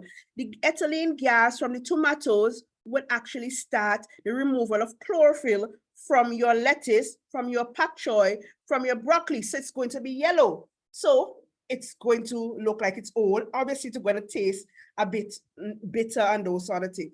So I remember a couple of times I used to go to the market on an early morning, 5 o'clock with my grandmother, God bless her soul, not to sell, but to buy stuff. And I would meet people the table and I repack it. So I will move the tomatoes and the ripe banana away from where they have the watercress and the broccoli and the lettuce and so on. And then I will tell them, you know, get a mister so you could spray the lettuce, keep them nice and moist and those sort of things, or put some water in the bag below and those sort of things. And a couple of times, I mean, a few ladies got upset with me, but I was a little bit miserable. So I would do these things just for fun, but at the same time, I was trying to educate them on not. And then I remember years later, one time I was passing through the market because I needed something. I think I needed some French time and I didn't have access. I didn't have any for myself. And she's like, you could tell me I haven't seen you in a long time. And this is one who cost me, you could help me to line up my table because I'm having so much loss. And she going on and she talking. And I say, you're paying me today? Because I remember you used to give me real word. But I went over and I show her and I guide her what you're not supposed to put next to each other, because one, it's not a refrigerated area. There's high heat there. Some of them used to be on the outside of the market, so there's high intensity of heat, even if they're on the umbrella. So by the end of the day, when you pass to the back of the market, there's so many things dumped because of how you have them situated on the counter where you're selling. So you have tomato right next to things like your leafy vegetables, which was not really ideal, right? Grading also would fetch a different price. You could grade larger and the smaller one for different price. Rather than in a bag of tomato you buy, you have large, small, different sizes, and the large ones crush the small ones and all these sort of problems. So yeah, those are some problems. And you see those mixed bags, when you start putting tomato in with cucumbers, and then you see the cucumber start again yellow on the outside, and you're thinking, oh, they sell your old cucumber. They did not sell your old cucumber. No. It's where you put your stuff, and it goes back to the same with your fridge, but I am not doing that session on fridge because we are talking about farmers. But the same thing that you're packing your fridge, know where you're packing your lettuce away from your ethylene producing crops, right? So this is how you grade ripe and green separate. You notice all of these have stems and everything, so there's no water loss and there's no entry for microbes and all these sort of things. Take these things into consideration, because you know when y'all go to America and all those other countries and you're passing through the market, not the market, the supermarket, and you see them like this and you're wondering, oh, these just came in today. No, they just came in today. They know how to do proper post-harvest technology. So it's the same that you're going up and you're copying everything. Copy this too for me, please. I beg you all. Right. So I talk about ethylene gas. This is just an example showing what ethylene gas can do. If you notice in the tomato, the first line, first day, you have control, second one control. Ethylene is added and it started to see the change in the color of the tomato already. The green is started looking a little red and those sort of things. So look at it carefully. When you get it, you could see those that do not have ethylene and those that are sprayed or dipped in ethylene, and they will actually ripen. So ethylene is a naturally occurring gas. It's found in fruits and it's a ripening gas. So this is what is normally washed on your banana, so you can have those nice looking uniform ripe banana. Notice when you sometimes try to ripe your own banana at home, sometimes it doesn't ripe as uniform and nice, as pretty as those that you purchase, right? So ethylene is also good and it's also bad. Because here you would see the detrimental effects of ethylene. Things like cabbage, it's going to turn it yellow.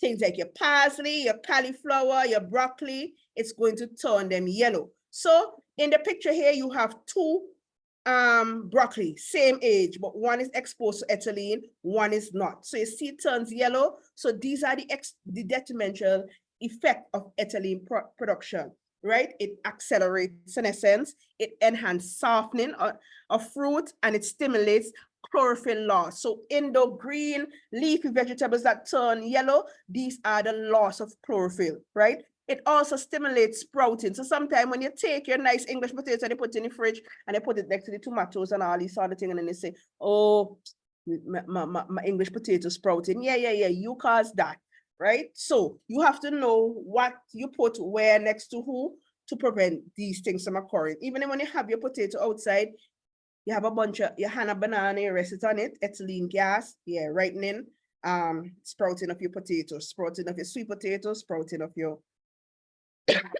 English potato, right?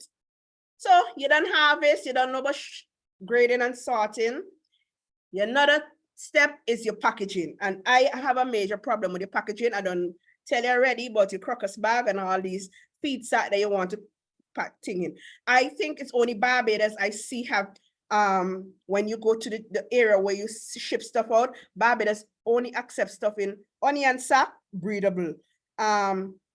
cardboard box, breedable. And I think I see a couple of harvesting crates. I haven't gone that area in a while, but these things are breedable. So you must choose stuff that is breedable. The packaging that you use to put your stuff on the market also should be ideal. People call them mesh bag, they call them onion bags that you can, that onions normally come in. Yes, you can buy them by the 100, by the 700, by the 1,000 to pack your sweet potato. Yes, you can put a sweet potato rather than use plastic bag. You can put sweet potato, you can put your eggplant, your sweet peppers, your tomato, these sort of things that you can actually package it in to sell it. Yes, they're available locally as well. I know Packaging Plus carry them. And if you go on Amazon, you can get them in large amount for little or no money, right? Add that to your cost of production so that when you're selling, but you're thinking about sustainability. And these things can also be reused because once your produce come in a bag like that, they will reuse it, right? Also, you can, if you're one of those individuals who deliver produce to individuals, do brown paper bag, do box, cardboard boxes, those sort of things. Think about the shelf life of your crop. Because if you're delivering stuff for me and it's lasting a longer time, trust and know that I am always going to be your #1 customer and I recommend people. But if you're always selling me stuff that coming in bucket, and they're coming in plastic, black plastic bag, tie up, by the time I try to open them, or you're selling me mango, and by the time I get home, I will fiber them, squeeze, the soft. No, I'm not buying produce for composting. Consumption is my main purpose of buying produce, right? So this is an example of the mesh bags. This is what we actually use at college now, right? So that's it. The mesh bag, harvesting crate, these are very, very important. And one of the things I do with my students is teach them proper post-harvest technology, because I would like them to go back in their communities and teach the farmers in their communities proper post-harvest technology. You have to think about these things to extend the shelf life of your crop so that you would have food around to ensure food security. Transportation, another big factor, right? Ideal transportation would take the produce from the grower to the consumer, right? Losses can be very high because one, in St. Vincent, we don't have refrigerated trucks where we take produce from the farm to the area where they're going to be processed or packaged or whatever the case may be. So we have them, we throw them onto the back of a pickup, the back of a truck, and then we jump on, we sit on it. Yeah, down the road, and then we go, and then by the time they get to where they're supposed to be, they are not of no good use. Packing them in a harvesting crate would prevent them from being crushed. So even if you pack them, and if you notice, if you pack the harvesting crate to the correct level, you could rest another one on top without it actually reaching to touch what is in the bottom, right? And you could travel. You may still be in a heated condition, but it would have a bit of ventilation occurring and not the produce being crushed, squeezed, and all these sort of things that would reduce the shelf life of these products. So here we have good practices, right? With a 2-wide truck, and on the other hand, bad practices. And bad practices is what we normally practice in St. Vincent and the Caribbean by extension. Because I remember there's a time when there was a post on the St. Kitts and Nevis agriculture page, and I made a comment and I was attacked, and I just removed my comment because it was a pickup with a lot of plantains, and they were thrown on, well, I don't know if they were thrown on, but they were at the back of the pickup, and they were so packed so high. And I was explaining to them about ethylene, I was explaining to them about bruising, respiration rates, and it just went over the person who posted head, and it was more of an attack back on me. And I just said, oh, all the best, and I deleted my comment, right? So in wrapping up, please remember, it's difficult to increase 10% yield, but it's easy to reduce a 10% loss. Meaning, after your product has been harvested, you can prolong the shelf life. But if you don't take care of your product when you're growing it, when you plant it, all those pre-harvest techniques in terms of proper watering, proper fertilizer, nutrition, and all these things. So after its harvest, it's hard to increase the yield, but you could reduce loss by proper post-harvest treatment, right? Losses can be caused by different reasons. I will mention them above: biological, chemical, mechanical, physical, physiological. Lack of post-harvest knowledge has led to a total loss of production. You now know a bit more of knowledge, so put them into practice. As the numbers of marketing intermediaries increases, so does post-harvest loss. If you take it from you straight to the consumer, you reduce all these middlemen, and it reduces the amount of loss that might occur because they might not store it properly. They might not. Yes, you understand where I'm going with this. Proper post-harvest technologies can minimize post-harvest loss. Quality cannot be improved after harvest. So it's therefore important to harvest vegetables at the correct maturity indices, not before and not over. Cleaning, sorting, grading, packing, and storing, and transportation are one of our major post-harvest loss and post-harvest activities, right? Because if it's not done properly, you're going to have post-harvest loss. So these are activities that must be done properly and done in an appropriate and a timely manner. You cannot wait till your produce start rotting to say, let me sanitize it, because it would not change the fact that it's already in a deteriorating condition. So with that, I say thank you all for listening, and that's all, folks. And I'm open for some questions before we wrap up tonight, and I'll be back in November. All right, well, thank you very much, Miss Edwards, as usual. Always so enlightening, so in tune to sit here for almost 2 hours and not really get bored listening to you.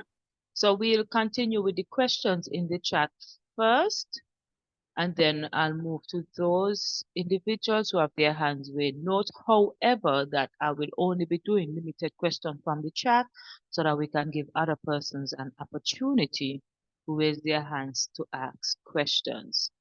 Okay, so we'll now move with the first question from the chat. Roxanne says, good night and thank you for another excellent presentation. Would you recommend setting seeds and or chance planting by the phases of the moon?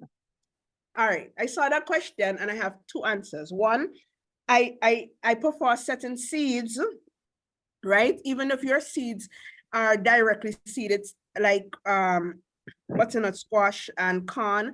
One of the reasons why I set seed is to ensure that if I plant 40 seeds, I'm going to get those 40 seeds, because I can run into problems like I set seeds, ants eat it,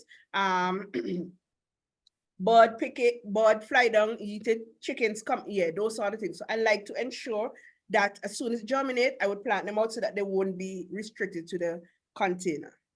As it relates to the moon, I'm going to be honest with you. Maybe I have not paid attention to planting by the moon as the older people did. I have never focused on planting by the moon. I basically just plant, especially based on rainy season. I don't know when I want to plant something and why would I plant this. During a dry season, I would mostly put in things like sweet potato or cassava, but I've never planted by the moon. But I've grown up with grandparents who normally plant by the moon because they say if you plant this time, you'll prevent this. But I do know there's a lot of books out there that guide you, like the McDonald Almanac, and there's another one that is out of Trinidad. Can't remember the name right now. And Grenada Agriculture Ministry of Agriculture page normally posts information by the moon and say it's ideal to plant above the ground crops, below the ground crops. But honestly, I've never focused on that. I've always only focused on maybe the science as it relates to growing up a crop. Thank you. The next question is from Bunty. And Bunty asks, when you spoke about harvesting of lettuce, you made reference to bleaching as a means of cleaning the lettuce. By bleaching, are you speaking of things like Clorox? All right, so understand this. When I say using bleach, it's 1 tablespoon to a gallon of water. That's not going to do any harm to you. Remember, bleach is a gas, it evaporates. Also, if you remember, I'm sure many people in here might be a bit older than me. And even if you're around my age group, I would remember when there was a scare of cholera outbreak, they would say, add some bleach solution to your water. Understand, it's only to sanitize. It's not going to do any harm, because by the time you're ready to use what your produce, obviously you're going to wash them, but you're sanitizing them. One of the things you can use for sanitizing is bleach. Other things that people use are things like vinegar and so on, but sometimes vinegar can leave a scent on your produce and so on. So bleach solution is ideal, and I didn't say bleaching. I never tell you to bleach your crop. So please don't term it like that. I said to make a bleach solution where you would use it to sanitize your crop, whatever crop that you have. Yes. Okay, so the next question, which is from Alberta, you actually partially answered it just now, but she was asking about using baking soda or vinegar as well aside from bleach for sanitize. Right, so you can use those, but you have to take into consideration cost of production. Those things are more expensive and more cumbersome to use, because when you're using things like baking soda, you can leave a residue on top of your crop, so it will look like it have a white mark if not used properly, and those. So you don't want to have those effects occurring. Now for your home use, you could use your vinegar, you could use your baking soda, because you're not going to have a large amount. But if you're doing things for the market and for other people consumption, right, the ideal thing for sanitizing your crop would be bleach solution, and there are many documentation to support and show that's what you would use. All right, thank you. So we'll entertain 2 more questions from the chat, and then we'll move to the participant with their hand raised.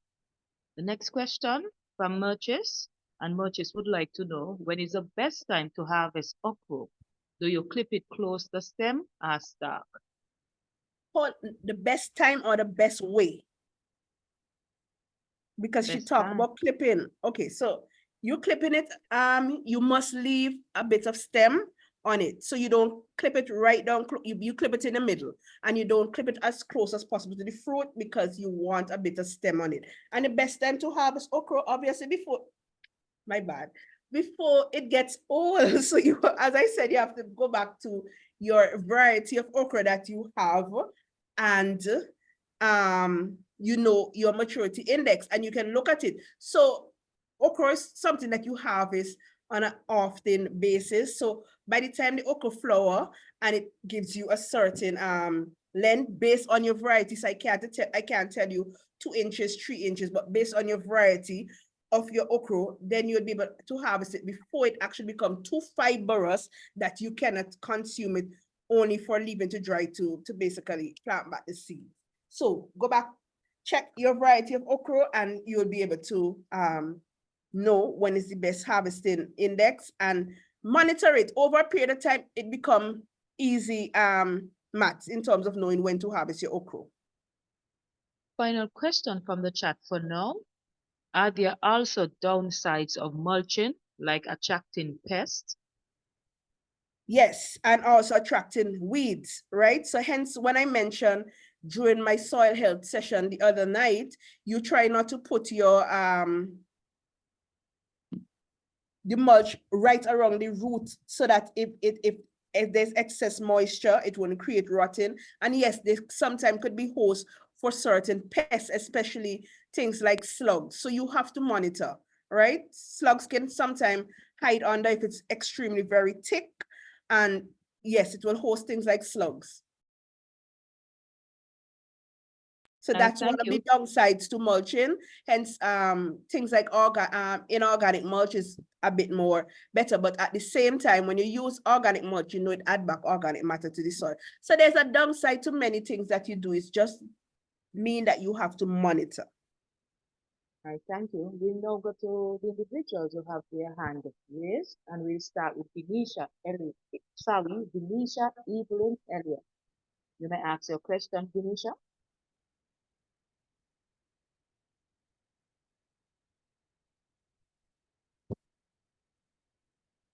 Hello, Venetia, are you there?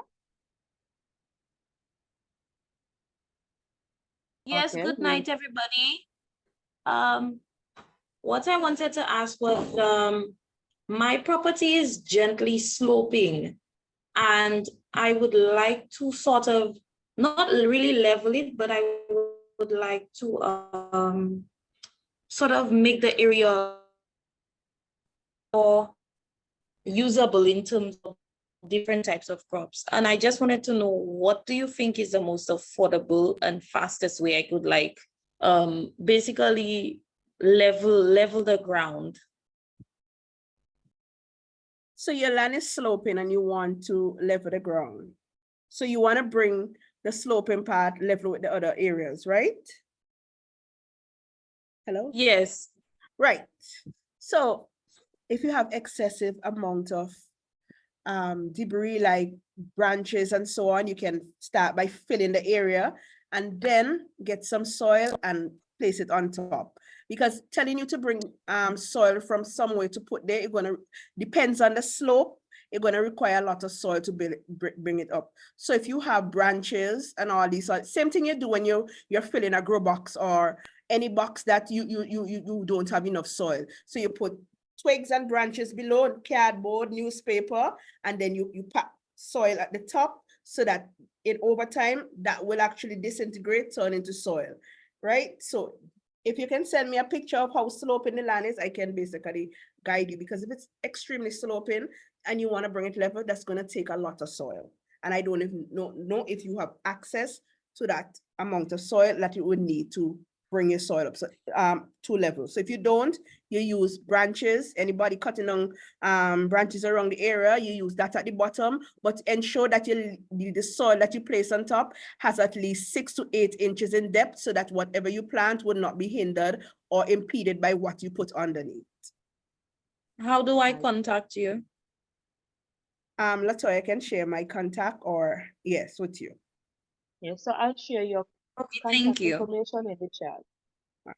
Okay, so the next person is Antonia Willie. Antonia, you may ask your question. Hi, good evening.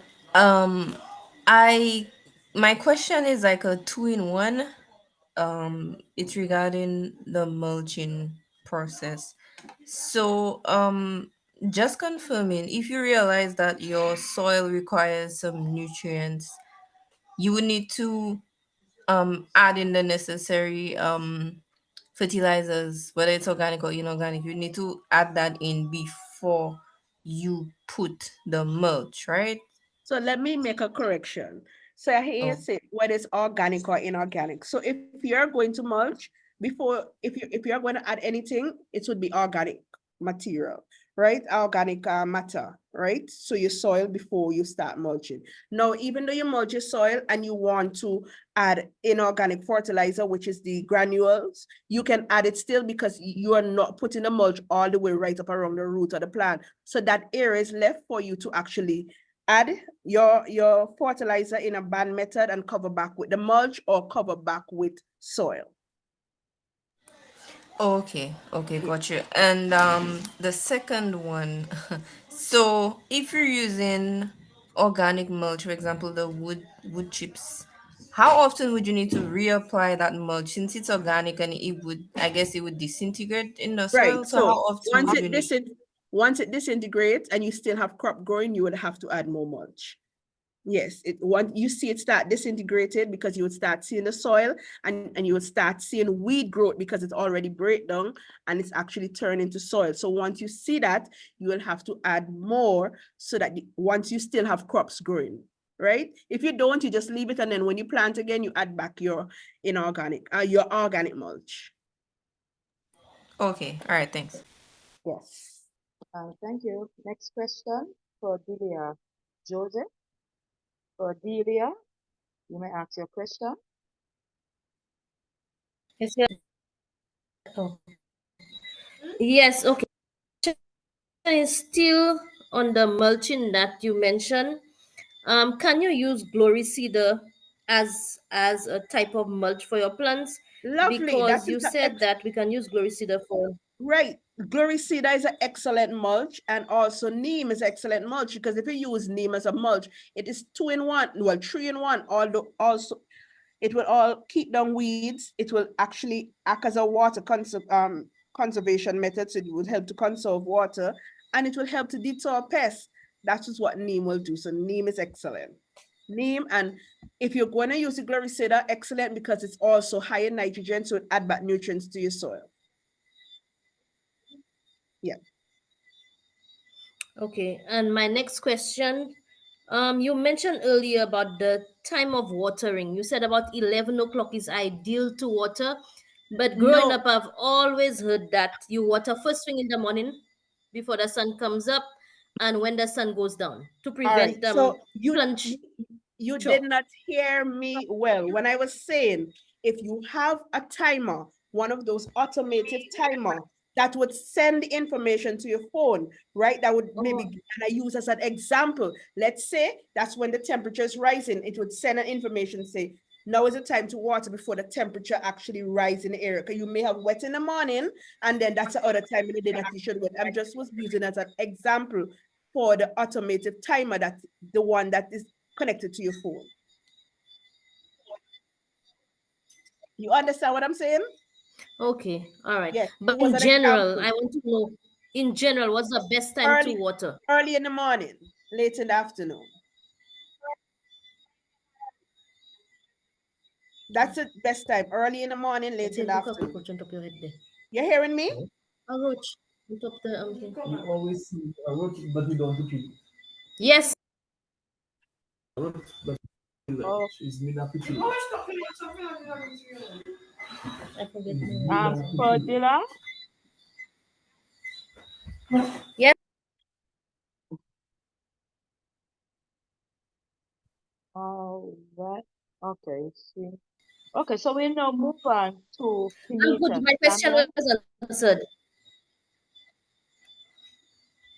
sorry? Hello?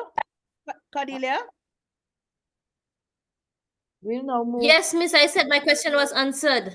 Okay, cool, cool. So Thank we'll now you. move to Kenita. Samuel. Good evening, Kenita? everyone. Good evening, everyone. Great presentation, Ms. Edwards. I have one question and a comment.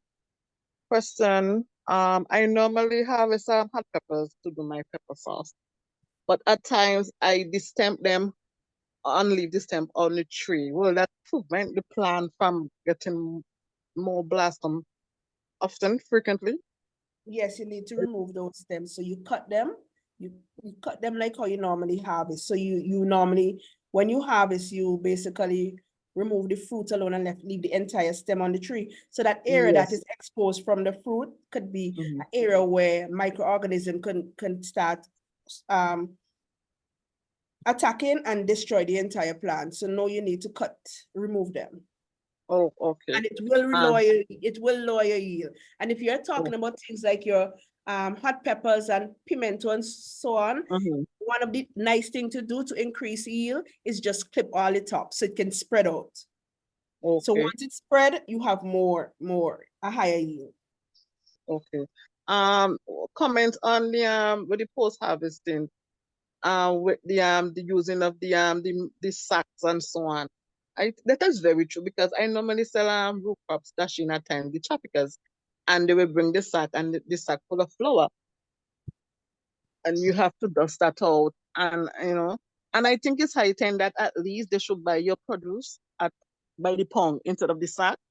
And even though they take them by the sack, they could do what they have to do and package them in boxes. No, look well presentable. I think it's about high time St. Vincent really move away from that style of I mean, we did thing. it with the bananas when we shipped Yes. bananas out of the Caribbean. The boxes went straight to the supermarkets and it's packed on the shelf. So why haven't we adopted that same technology with our other crops? Yes, and again, when I sell sweet potatoes to the supermarket, I wash them. But when I sell to the vendors in the market, they want them with the dot on. Because they are under this impression that a lot of farmers and even the traffickers is under the impression when you wash sweet Yes. potato, they spoil. But if you wash Mhm. and sanitize sweet potato and ensure that it's placed in a cool place for the curing effect to take place, because the peridome will develop again, you can't put them in the sun, put them in a nice cool place. These sweet potatoes gonna last longer than you can even think. It's true because I did that. I did an experiment once. I washed some for my home use and I put it in a cool place and they stay very long. So I Yep. was wondering, well, Yep. they must have enough, but they say don't wash them and No, especially if you sanitize them and leave them in a cool, Yeah. dry place so that the peridome would form back properly. So the cure and the cork, it would form. You would see how long these. I have done that experiment with my students, and I've seen it last over 3 weeks, 4 weeks going, and there is no spoil, there is no sprouting, and these sort of things. Yep. Yeah, so I think it need more education in the sense of the Ministry of Agriculture, maybe organizing workshop, and inviting the vendors and the farmers as well to Yep. inform them, And the vet, yeah, especially those people at the market to inform them Yes. more about post harvest. Post harvest is very important. And one more comment I have a issue with too. Sometimes when I sell like edibles, maybe to the supermarket, they say bring the only one big ones. And I have a problem with that because I don't determine the size of the edibles. So I have a mixture True. of small and big. So what am I gonna do with the small one? I have to go look for a market for the small one, and most people don't want small edibles.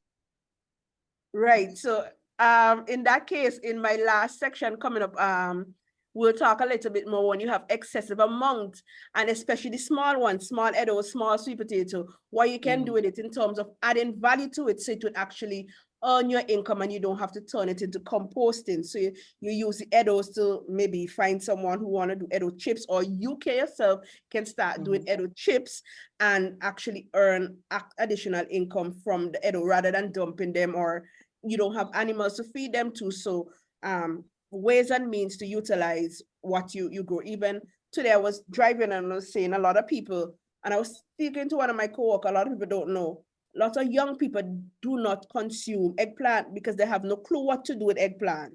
You understand? So I was saying what we need to do is put information out there how to utilize eggplant in terms of there are so many things that you can make with eggplant. You can make an eggplant choker, you can make lasagna, you can make, there's so many things you can use eggplant to do, but a lot of people do not consume eggplant because they have no idea what to do with them. And also with same too, with the planting, when the planting ripe, most Vincentian don't have like versatile with the planting. It's either boil and fry. Or fry and that's it. When you can Exactly, and that's actually it. use, I don't know about much people, but plantain makes a lovely lasagna without meat. So Yes, plantain with lentil peas, it makes a delicious lasagna. You know, and you don't Yes. need to add anything else to that, and that's a meal right there. So there's so many things you Yeah. can do with plantain. You can make flour, you can make cake mixes. There's so much things that you can do. But that is for the next 2 sessions, which is agro-processing. Yes. Okay, then, thank you. All right.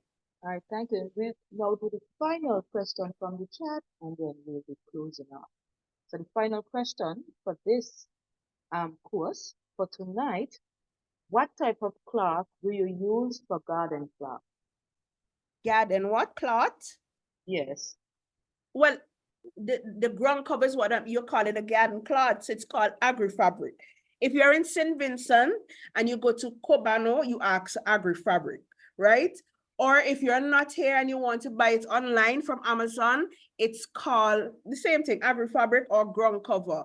They're normally dark and they have some lines running on them like green or blue or so on. They come in many different sizes. So if you're going to establish a seed bed, which is at least 4 to 5 feet wide, you have the 6 feet one that can cover it. You have the 3 feet one and you have 12 feet and so on. So it depends on what you're going to do, but those are ideally called breathable ground cover.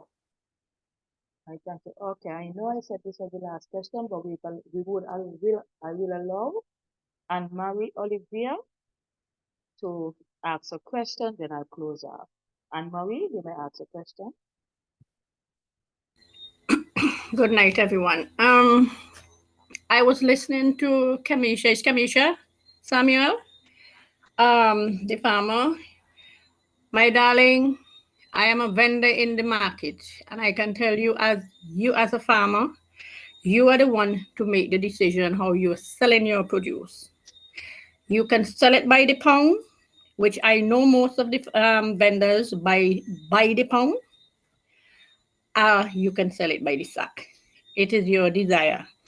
You can do your maths and you can multiply how much you want per pound by how much pounds is in the sack, and you call the price for the sack.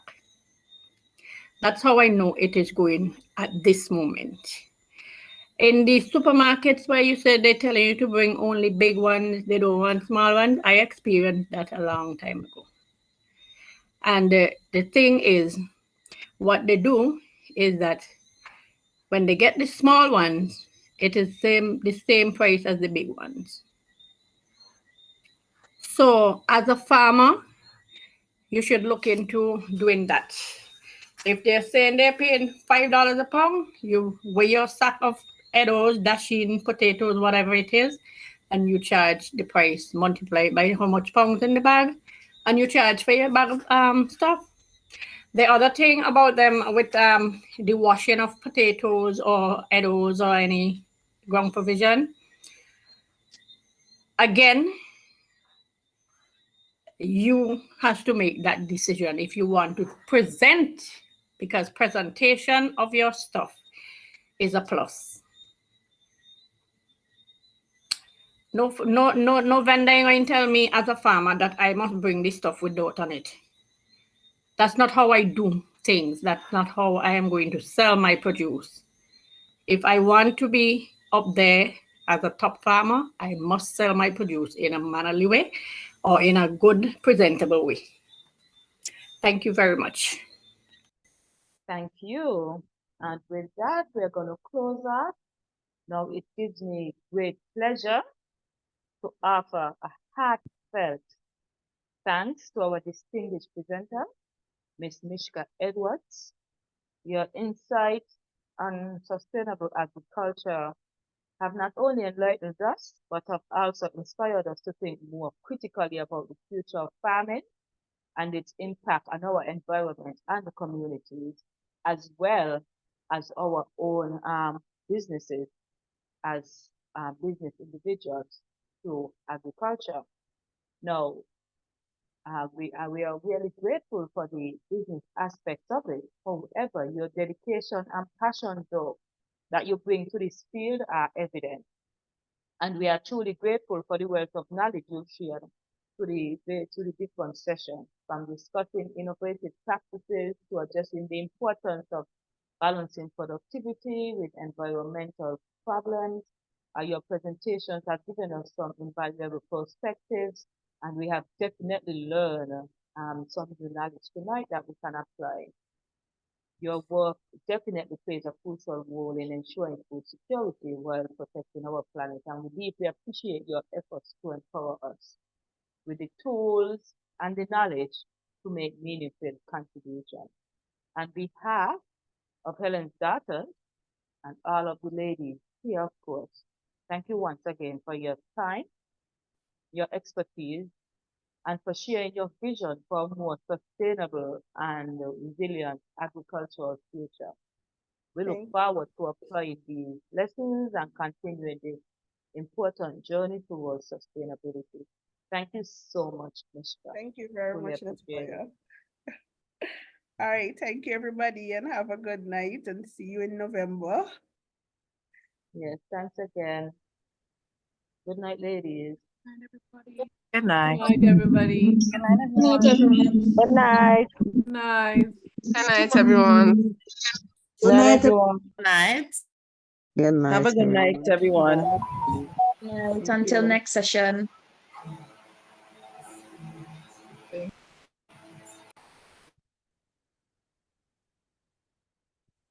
Good night, everyone.